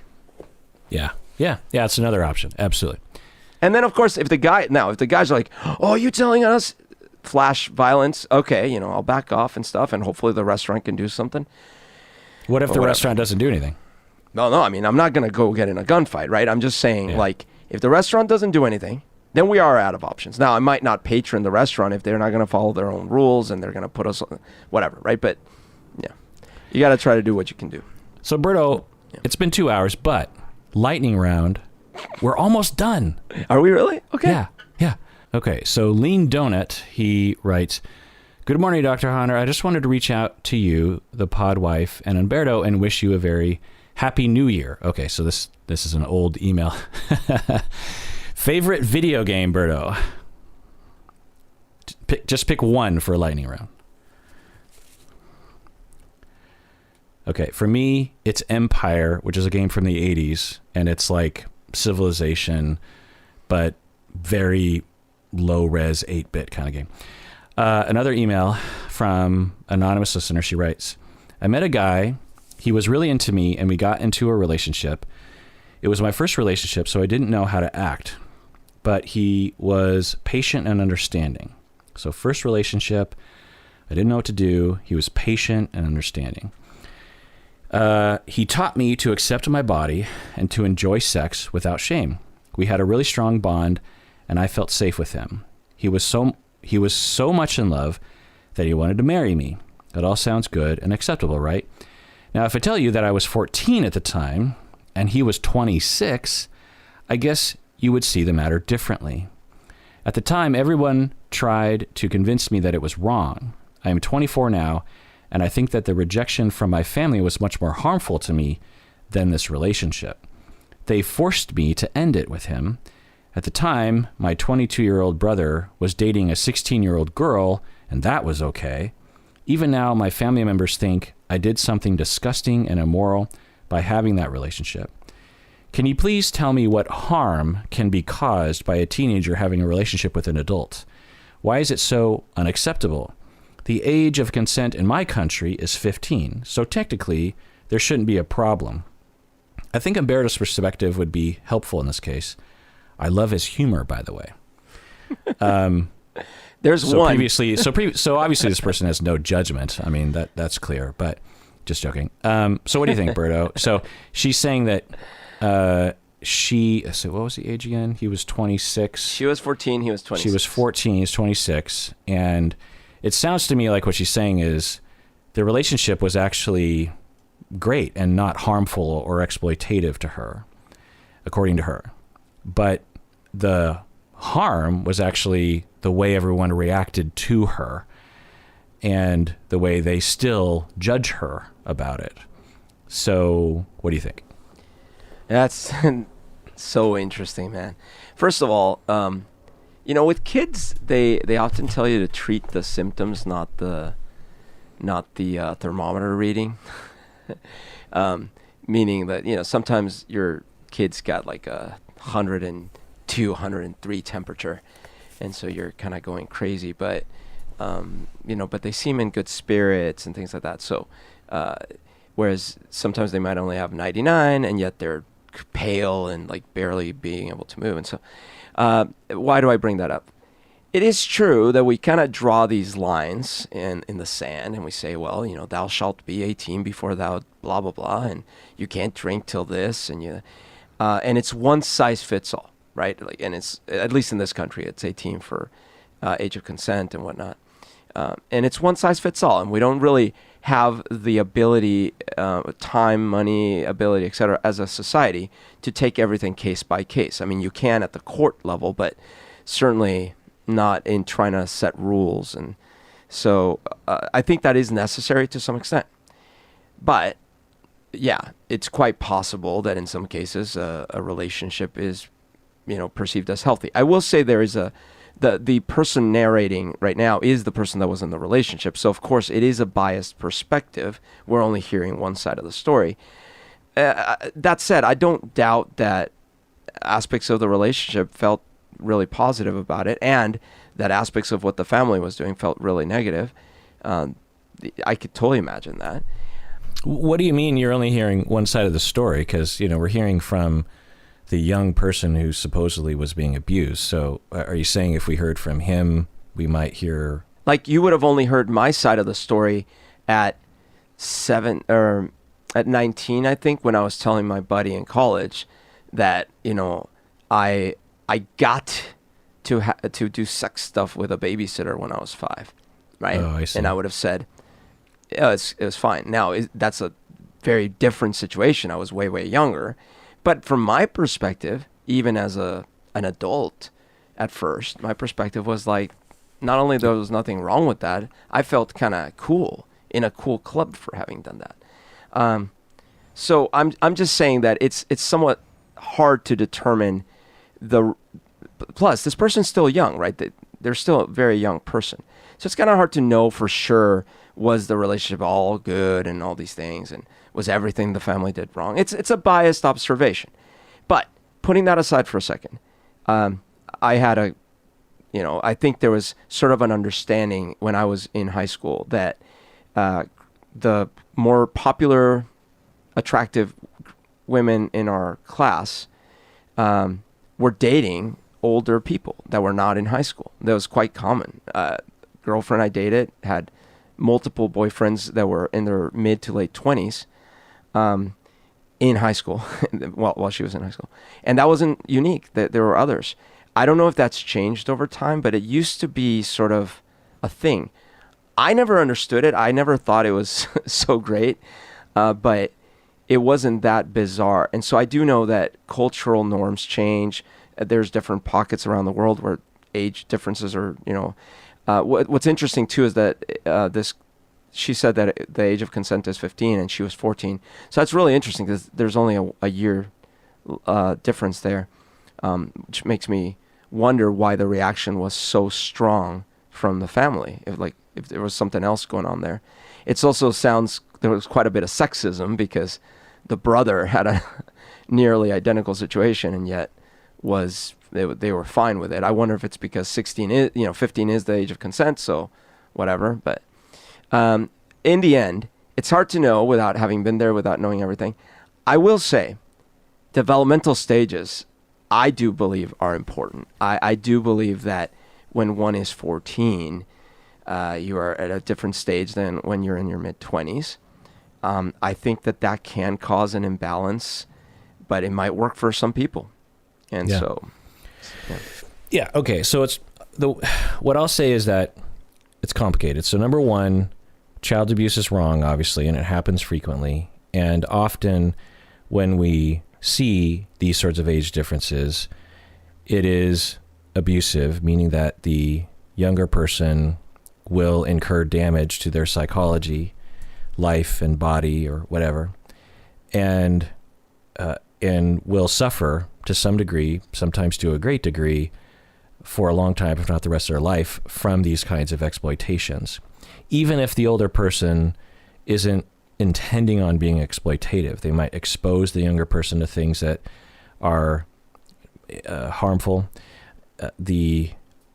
So all that stuff. And the typical person who is 26 dating a 14-year-old is not looking for an equal partner. So these age differences are often a clear indication that some sort of exploitation is happening. Like, Berta talked about when he's 5 and his babysitter sexually abused him, and she was 13 or something. Yeah, like 12, 13 somewhere. So, we don't need to and when Berto 20 years later says that was super cool, we might still look at that and say from the outside, not likely to be cool, or at the very least, that could be the 1 in a million situations where it wasn't harmful to the 5-year-old, but it might have been harmful anyway. Maybe it's just that the last person to acknowledge it or something. Right. And of course it was, in my case, definitely harmful and lifelong damage. Right. So child abuse is wrong. It happens frequently. Number 2 is, can this sort of relationship be free from exploitation? Yeah, absolutely. It's not likely though, but it's possible. I had a client that I worked very closely with who was a gay teen, 16, and he dated someone who was a lot older, I think 40-ish or something. And this is at a time when to be out as a teenager was actually not as easy as it is today. It's not easy today, but it was harder in the past in Seattle. And so there was some level of for the 16-year-old, and he was mature for his age, and I would have long conversations with him about this. Was he being exploited? How did he feel in this relationship with this much older partner? What's going on? And I don't know. And maybe now, after, 15 years later, he would report, actually, that was damaging to me. But at the time, he claimed and was pretty convincing that there wasn't any harm to him, that he knew what he was doing, he could get out of it at any time, and he loved him, and they loved each other, and he, his partner represented a way out of his super religious family and community, and And so, yeah, but I don't know, again, 15 years later after some therapy, maybe he did find that it was harmful. But my point is that can this sort of relationship, 26 and 14, be free from harm and exploitation? Yeah, but it's rare. And we tend to use difference in age as a heuristic for harm because it's so often the case. Yeah. Now, if you listen to this podcast enough or my reaction videos, you know that I will often rant about applying this heuristic to people who are like 35 and 25. Because on 90 Day Fiance, there will sometimes be like a 50-year-old and a 25-year-old. And there's a reason why they made it onto the show, and it's because they have this age difference because they know it'll trigger the audience. And there will often be this accusation of grooming the younger person, using the same language that one would use with child abuse. And I find that to be conceptually questionable and demeaning to people who have actually been groomed as children. Yep. Because a 25-year-old has a lot of power. Yeah. And can a 25-year-old be exploited? Yes. But the chances of age-based exploitation, because on this show, the exploitation is often monetary or green card based, because you have people who are desperate to get out of their community in which they essentially have no safety and no resources. There's no clean water. There's no electricity. There's no internet. There's no police. There's no government in their town. And to go to the United States is like a lifesaver, particularly if they have kids. So can there be exploitation on that? Yes. But to just look at the age of someone is not a good indicator of exploitation. Yeah, you really turned me on this one. Many episodes ago, we had a conversation about this probably years ago. Yeah, we did a deep dive on age differences in relationships. And I honestly, coming into that, I would have said, pretty sure I said on the thing, like, no, there's a limit to him. And ultimately, you gave me enough compelling reasons and evidence where I was like, I don't know, maybe everything I know is not quite right, or who knows, right? It's a cultural notion that is really quite ingrained, and it's based on Victorian puritanical religious reasons because of child rearing. If you have that age difference, particularly if the older person's a woman, then you can't have children, and thus your worth as a union is nil. So there's all that. So now again, can there be exploitation from an older person? Yes. Can a younger person exploit an older person? Yes, they can. So you just can't look at age. And I've looked at all the research, and there's no research to indicate that an age difference like that is a strong indicator of exploitation. If you have a 25-year-old and a 50-year-old, and there's also no research to support the idea that they're doomed as a relationship, because the fact is a lot of marriages are doomed. And if you are the same age of someone, the percentage of those relationships that end in divorce is very high. It's a little higher for relationships that are 10, 20 years age difference, but we wouldn't look at those stats and say, well, therefore every relationship that has an age difference of 10 or 20 years, we automatically discount as invalid. Well, and to be fair, that is why, or large reason why there's no laws about it. Like at some point, there must have been enough negative impact and abuse of the younger than, name your age, 18, 16, whatever, to where laws were passed. Yeah. Now, can we make an argument for an 18-year-old with a 50-year-old being a problem? Yeah. So, it's not like there's this cut and dry thing. Like as soon as you're of age of consent, all bets are off. Like, no. Yeah. The other thing is you could be 30 and super naive and be easily victimized. Think of Danielle on 90 Day Fiance, these kinds of things. I think she's like, I don't know, 40 or so, 50 or something. But anyway, so we should be concerned about exploitation, but age is not a good indicator of that. Now, can we point to examples of age exploitation when the younger person is 25? Yes, but it's not a rule. It's more of an exception. Okay, number 3, if we allow this legally and culturally between 14-year-olds and 26-year-olds, it will likely lead to victimization. So we've decided as a society it's better to avoid that, and I agree.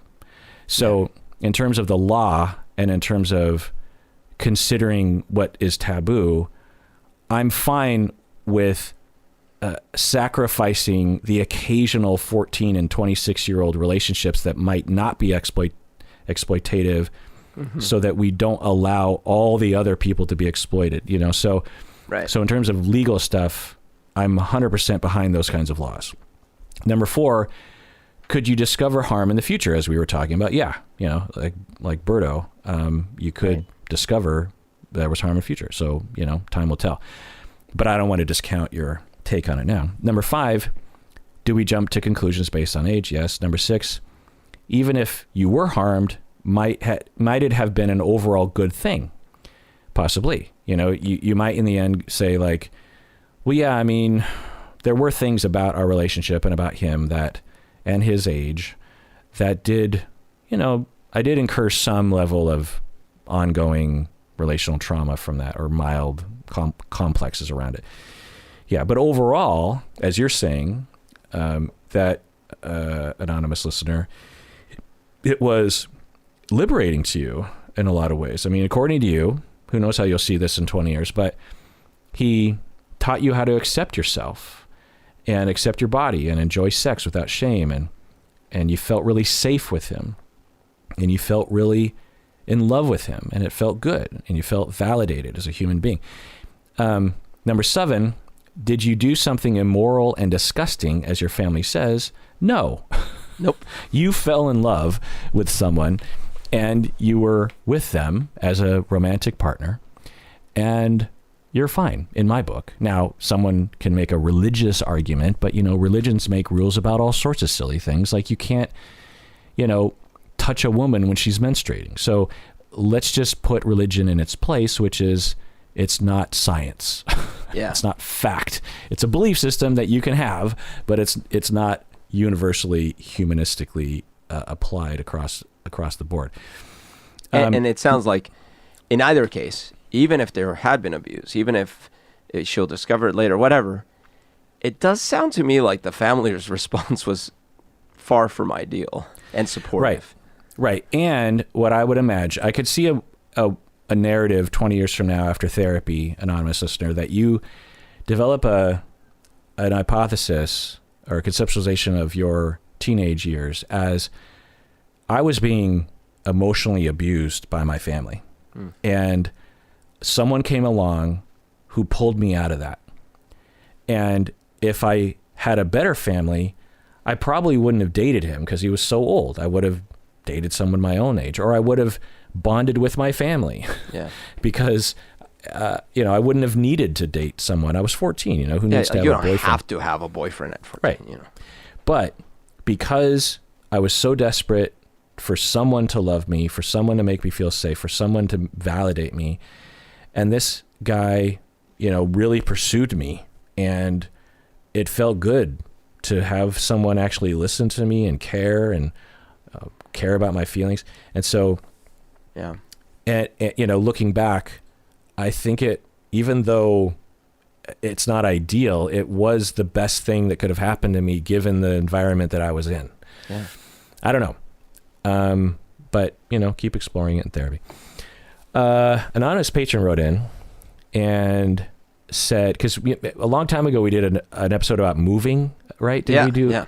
That was, you introduced a topic. Yeah, I wanted to talk about moves. So this email is in response to that, and it's buried in the bottom. We're almost done though. What would you recommend to someone whose boyfriend invited her to live with him in another country? What would you recommend to someone whose boyfriend, so anonymous patron is maybe like, my boyfriend invited me to live in another country. What do you think about when making the decision to accept or refuse? Berto, what do you think? Yeah, so many variables, right? First off, with many things in life, if you can try before you buy, I generally find it to be a good idea. So take a little vacation. Go spend a week with the person and, how does it feel? How does the environment feel? How does the relationship feel? How does their family feel if their family is nearby? Try it out. Maybe go on another vacation. Maybe try it twice. Maybe try it a few times.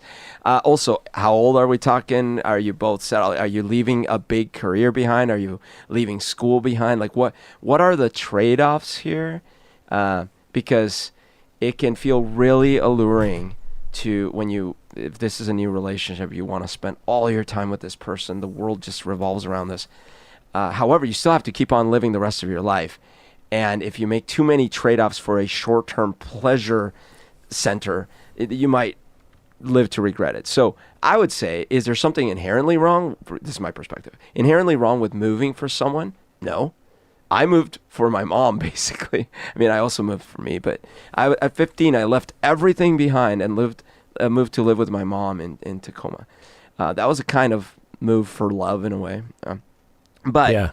Is there something inherently wrong? Not from my perspective, but I would consider the variables, like what are all the trade-offs, and try before you buy. Yeah, good advice. Patron Joe says, have you ever thought of writing songs based on psychology? I have just written one based on avoidant attachment based on what I've learned from your podcast. So, Berto, do you have one song you can mention that you wrote about psychology? I'm pretty sure that several of the ones that I've written for the anniversaries and things were about psychology, not just like, do you remember the point of the song or the lyrics of the song? Yes. So, for example, there was the one I wrote. Actually, I think this one was actually not for the podcast, but it was in that show you asked me to open for you. Okay. Remember that? Yeah. And I wrote a song called Grenouille, which means frog or frog legs or something like that. And it was about my feelings of like as slowly being cooked in a pot and not realizing it. And it was me exploring that feeling both of myself and as like the society around me and how that feels and why we don't notice it and all these things. Now it wasn't I wasn't singing about a specific condition in the DSM, but it was about how these things make me feel and how it like conditions my reactions to the world around me. And I think almost every song in that set actually was, not all of them, but like at least 60% of them were about some deep-seated emotion I was struggling with at the time. And more recently, by the way, in the 13th anniversary, a lot of my songs were about me dealing with disease, like the psychological impact of the disease I dealt with. Like one of them was about like every one of us has a day and we don't see it coming, and then all of a sudden your world changes, and then how do you deal with that? Do you keep going? All these kinds of things. So from my perspective, these are me dealing with issues of my psychology in songs. Yeah.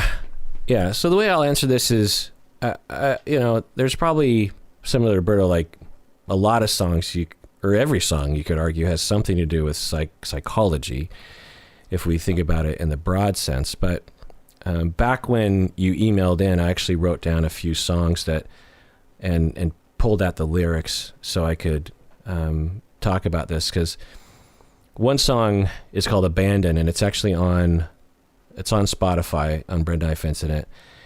And one of the verses, so the song is about a girl who is a child. She's like 7, and one of her parents, say her dad, leaves, abandons the family for whatever reason, divorce or an affair or drug addiction or something. And it's said from kind of her perspective. I mean, it's not in her mind, but it kind of is. When I was writing this song, it's funny because when I first started writing this song, it was more like a happy song. And then it very quickly became a sad song, which is the emo in me. It's really hard for me to write a happy song. In fact, I remember one time I recorded an album and sent it out to a bunch of people, and my uncle wrote me an email or something. He says, "Can you write a happy song? Like, why are all your songs so sad? Like, are you okay?" Yeah, why are you're a happy guy? Like, I'm so depressed after listening to your music. And I mean, I wouldn't say my music's depressing, No, by any means, but it's definitely not like hippie, skip to my Lou kind of stuff. Anyway, there's one song, Abandon. So it's distracted parent leaves, the child grieves, the saddest thing she knows, to see him go. Will he come back? No. She waits, and all the while, looking out the window, inside she stays a child forever. Anyway, so it is about a child that stays in that state for the rest of her life because of abandonment. So you could argue that's about preoccupied attachment or borderline or something.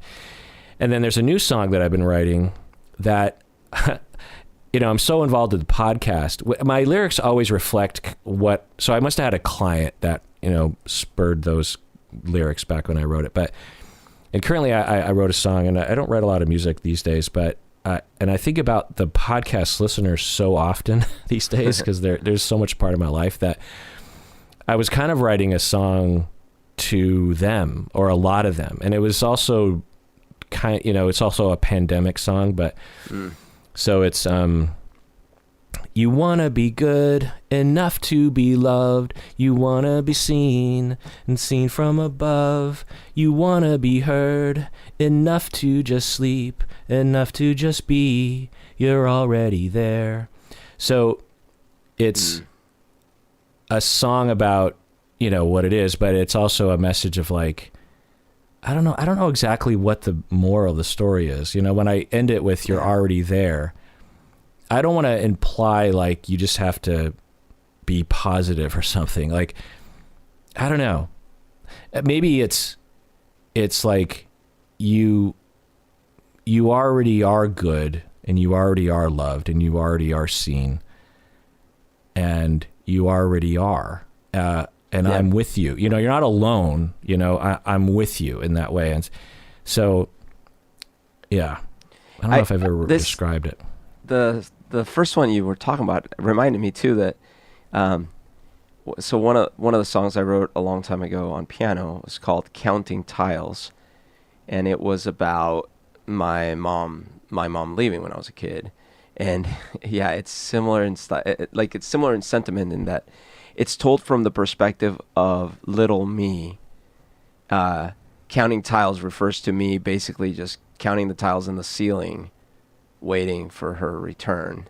And then the verses are really about like her not really seeing me, not paying attention to me, and then kind of vanishing, So that was definitely me. Oh, and by the way, when I first wrote that song, I didn't realize that that's what I was writing.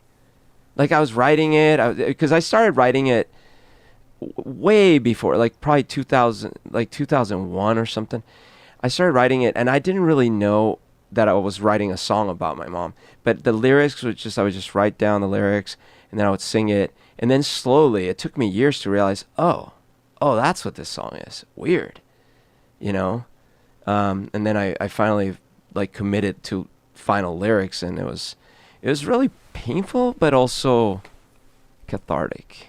Yeah I mean, the magic of songwriting is by the way, the other day Lonely Boy came on my Spotify.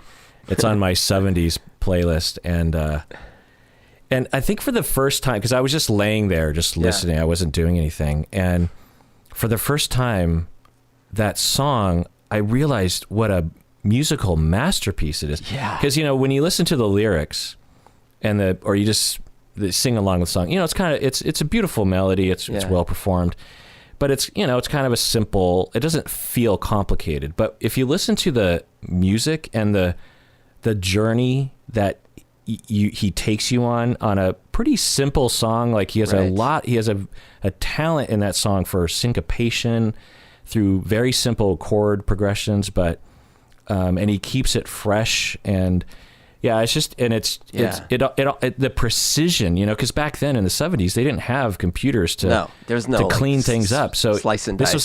This is a band that played in the studio, and Super you know, because good. there's such precision with the bass and the piano and the drums and the kick drum, and it's it's just it's really amazing. Another song that, you know, resonates with the Counting Tiles song. Right. And actually, and that song, the reason I love it so much is because I heard it for the first time, at least that I remembered, when I watched Boogie Nights, and the scene it's in is so well done. Yeah. And so everything came together. I'm like, what is this masterpiece I'm listening to? Yeah. Another song, Berto, you know, because we were in a band together. It's a song called "Air," and it's a song about a girl who's being sexually abused by her dad. By the way, so trigger alert. But so lyrics are, and this is from my perspective, hearing friends and clients tell me these stories, and the rage, especially the first, I don't know, 5 times that I heard about this sort of stuff before I was a therapist, it would burn a hole in my soul. Just, I would ruminate on it, you know? And there was this one friend of mine, she told me about having been assaulted at a party in high school by 3 boys. Oof. And I was 19. It was overwhelming to me to hear this. And I was so angry, and my prefrontal cortex hadn't come online quite yet. And so I became, I mean, she wasn't around, but I became so physically destructive. I won't go into detail, but I was so filled with rage, and if I knew where they lived, I would have strangled them to death. I was that angry about, because I knew how, you know, how it affected her, and I just thought, who would do such a thing? And, you know, I don't care what happened. Put me in jail for the rest of my life. I will take those 3 boys. I don't care if they've repented. I don't care about it. They need to go, you know, and I'm going to take them out. So this is kind of from that perspective.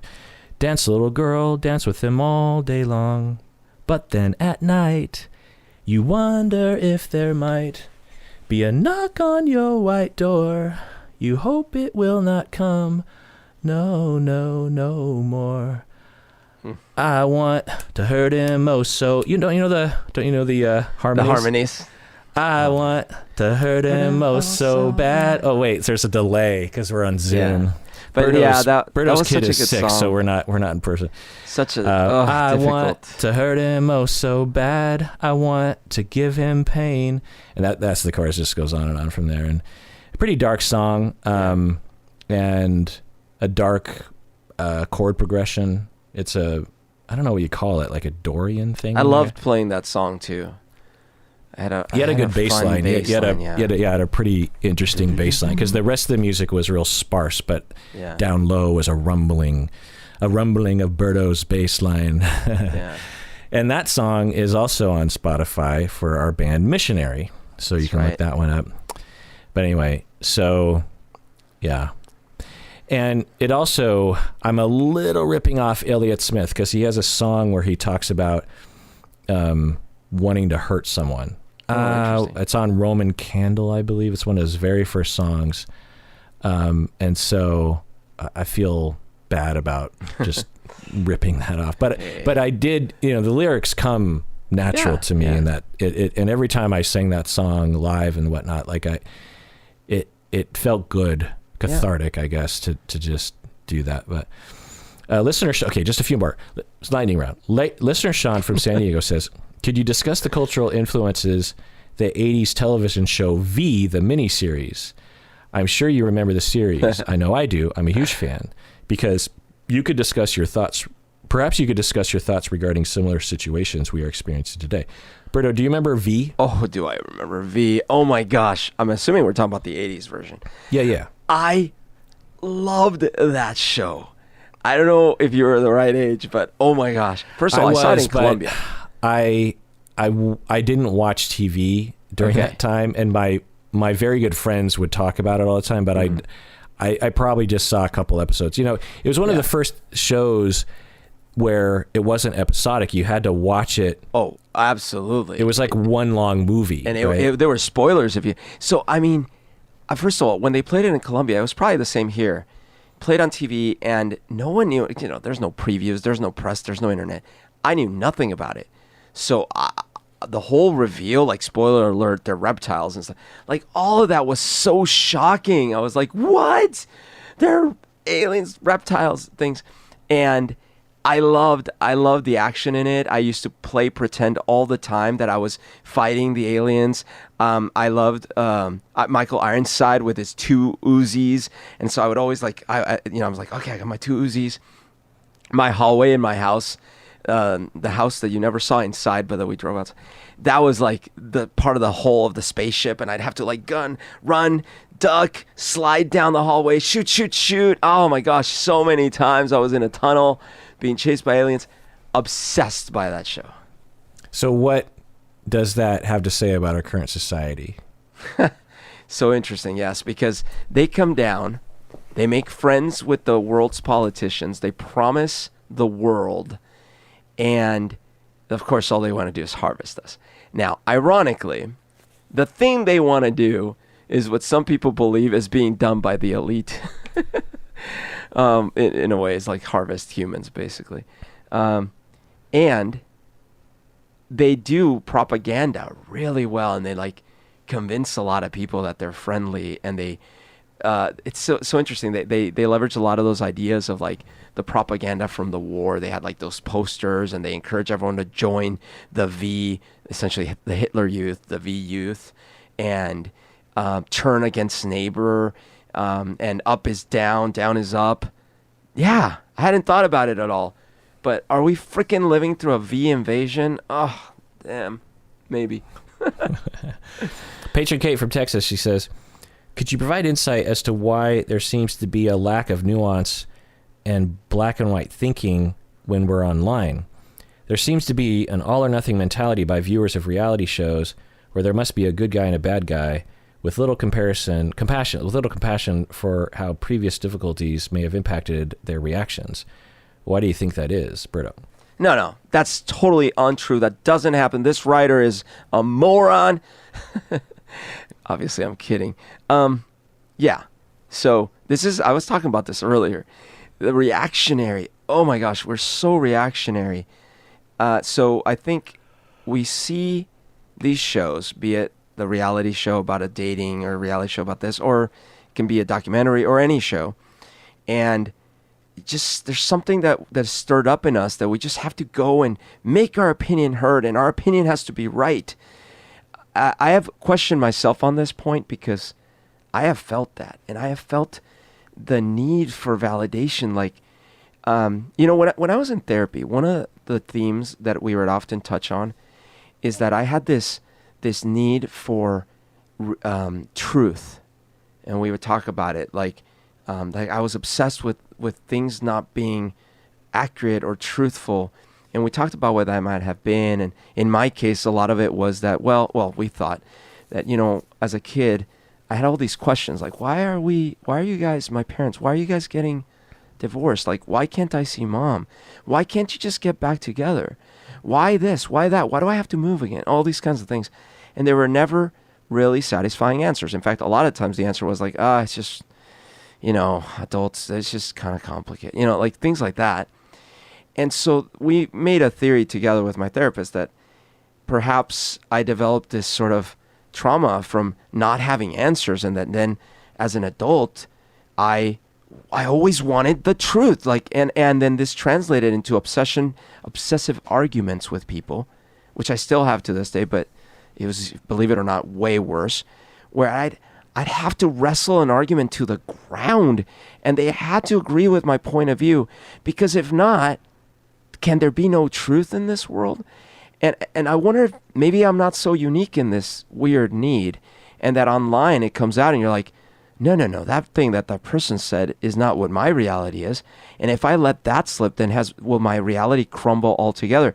I need to stand and die on this hill, that hill, every hill. I must die on every hill because reality can't crumble. We need the truth. I don't know. Right. That's my experience. Yeah. So very brief thought, I think that's number one that Berto is mentioning, which is that the amount of, relational trauma that we have and the sort of relational trauma that we have can absolutely result in black and white thinking in general and online. So so when people are watching 90 Day Fiancé, for example, and they will vilify one person and, saintize the other person, they often, in my estimation, are, reacting to something in their past. This relationship is triggering some pain of theirs. And of course, there's a little consequence to them yelling at the screen or posting something on Reddit. Right. So they can just sort of, without thinking, just, let all their emotions out. And it could be argued that it might even be a little therapeutic for people to do that. I don't know, but I could at the very least, it's an expression of that pain. And like, for example, recently there was speaking of age differences, there was a 52-year-old ex-minister guy who's divorced with adult kids named Benjamin, a big white guy with big muscles because he's been working out in his later years. And he meets a woman in Peru who's 23 years old. They start to flirt online and hijinks ensue from there. But from my estimation, he was a fool for falling in love with someone that would never talk with him on the phone. Essentially, he was being catfished, but not really in the end. And she did ask for money, $1,000 at some point. So it's like, how come I can't talk with you on the phone? How come you won't do video chatting with me? And yet I'm going to send you money. And believing that she indeed did want to have his kids and they were meant for each other. Like he was a fool for believing that, even if a 23-year-old believed it. It's like, well, no offense against 23-year-olds, but when I was 23, I said a lot of things that I later regretted, Yeah. So he was a fool, but I never saw him as the way people reacted to him, which was he was sexually abusing her. He's a groomer. He's creepy. He's insane. He's a narcissist and all this kind of stuff. Interesting. And maybe I don't know. I don't know what's going on, Matt. But that's not. I didn't see strong evidence of those things. I saw a fool. Yeah. Who doesn't understand how the world works because he grew up in a cult actually and broke out of the cult when he was an adult, became a minister and and so I was like, well, clearly this guy has not been around the block and doesn't understand. You could see a kid making a mistake like this, and so I think he had that kind of mentality. But I wouldn't say that he's like a rapist the way that people. She willingly texted with him. She willingly met up with him. She willingly dated, and it's also insulting to her because it's like, she's a grown woman, somehow reducing her to a child. It's like, now you can make an argument that there was some exploitation there based on economics because there was a big difference there. And he was pushy. So you could, identify those things. And there's this one scene where she's in a car and he's being really pushy, and I reacted to that, and it was very, very uncomfortable in that scene. But the reaction to Benjamin was from the audience was so strong, and I thought, well, of course, because, and I don't know if I ever said this in a reaction video because I don't think I really. In fact, this morning I got a haircut. Thanks for noticing, and. She and I were talking. She and I were talking about that show, and she was really riled up about Benjamin. And I'm always curious as to, like, Big Ed, for example. Like, you probably even know who Big Ed was. Yep. People reacted to him in a way that I just don't really understand. Like, I kind of get it, but it's an interesting sociological phenomenon where these certain characters just become like hated, but Demons. you want to watch them anyway, you know. Yeah. And Benjamin and Big Ed were kind of like that anyway. So my hypothesis was that, well, of course, because, you know, a lot of women have been creeped out by an older guy. Right. A lot of women have been abused by an older male. A lot of women are, you know, he represents power. He was he's a minister, and he has money, and he works out a lot, and he has these rigid gender ideas. And so I think most, if not all, women have been at least mildly, if not majorly, harmed by someone that represents that archetype, you know? Yeah, yeah. And the flavor of the story falls right in line with those experiences that a lot of women have been through, you know? Yeah. Even though in reality, she was the one exploiting him. Yeah. She lied to him. She took money from him. And now, you know, I don't feel bad for him. He's a grown man. He should have known better. But it's not like she's this innocent child that he like invaded her space and forced her to text with him about falling in love and having kids, you know? So, that's interesting. But yeah, so people project what they want or what they can. Yeah. And then go to town on Reddit and Twitter. Yeah. So that's one is, you know, we have histories of pain and fear that, that provoke us to become more black and white when it, you know, like if you're a woman and you've experienced being controlled by men, which is almost always the case, you know, at some point in your life, if not throughout your life, and the abortion issue comes up, then, right. You know, it's going to amp up one's emotions about it, right? And perhaps one's rigidity and perhaps one's black and white thinking about it. Now, one could argue that it is a hill worth dying on, and I could believe you. But anyway, but another factor, I think, is that we don't teach critical thinking in general. And that skill is so apparently hard to absorb and comprehend that so few people have it. And as a subset of that is the ability to not react emotionally and not react from assumptions, and to have humility and to slow down and to consider other sides of things before making a conclusion. You know, that's the scientific method. It's the critical thinking method. And it's also the opposite of black and white thinking, and it is by definition it's nuanced, you know.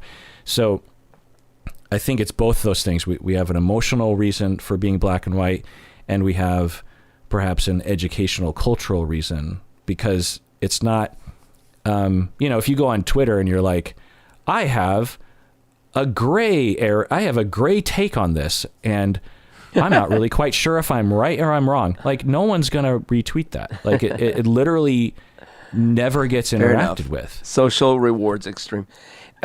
Also, what is it about... So in real life, I don't walk around my day with constant barrages of people coming up to me telling me how great they are at several different things in life. That doesn't happen to me in, you know, people in person. But online, everyone has to like really impress and be an expert at something and be right, you know? And a lot of the comments are so definitive. So it leaves zero room for error or misunderstanding or whatever. It's so weird because I doubt that all those people in real life are like that, where they're you know, everything is this big point they're making. It's a good question. So I completely agree with you. And I've often thought this, like the way we talk to people, like I always give this analogy of when someone cuts you off on the highway, you'll flip them off. You're screaming, your mother's a frickin' this and that. And, but if someone cuts you off in the grocery store with your grocery cart, you just say, oh no, you go ahead. So why? Well, because when we're in a car, there's a vast chasm of anonymity, and they're not likely to even hear any of the stuff. And so we clearly have a lot of pent up anger that we look for venues to let it out. And being online is another one of those places. Having said that, I do think a lot of people who make these kinds of tweets, if you were to talk with them in person, they're like that. they would talk this way, you know, because I don't know how many people have extremely nuanced takes on hot button topics, you know. So, yeah. Could be. I just know, like, from personal experience, one of my very close relatives who was very diametrically opposed to me politically, we have gotten, quote, into it a few times on social media, not rudely because we're relatives and, you know, like, we have to keep a certain amount of decorum and civility, but still, like, just going back and forth on points and things. But whenever we've talked about it in person, it's like easily 10 times more civil and useful. And we've actually both learned something in the process. So yeah, there is something to be said about the difference there.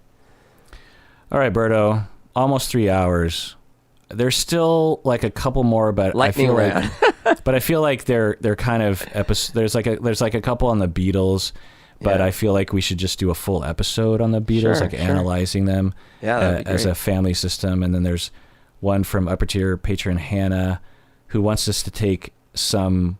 It's a test to see our strengths. Ooh, we should do that. And so we could maybe take that in the future. But love it. But so for the most part, I think we're done, and I feel satisfied for the most part. I do too. That was great. We got through a lot of questions. And everyone out there, please take care of yourself because you deserve it.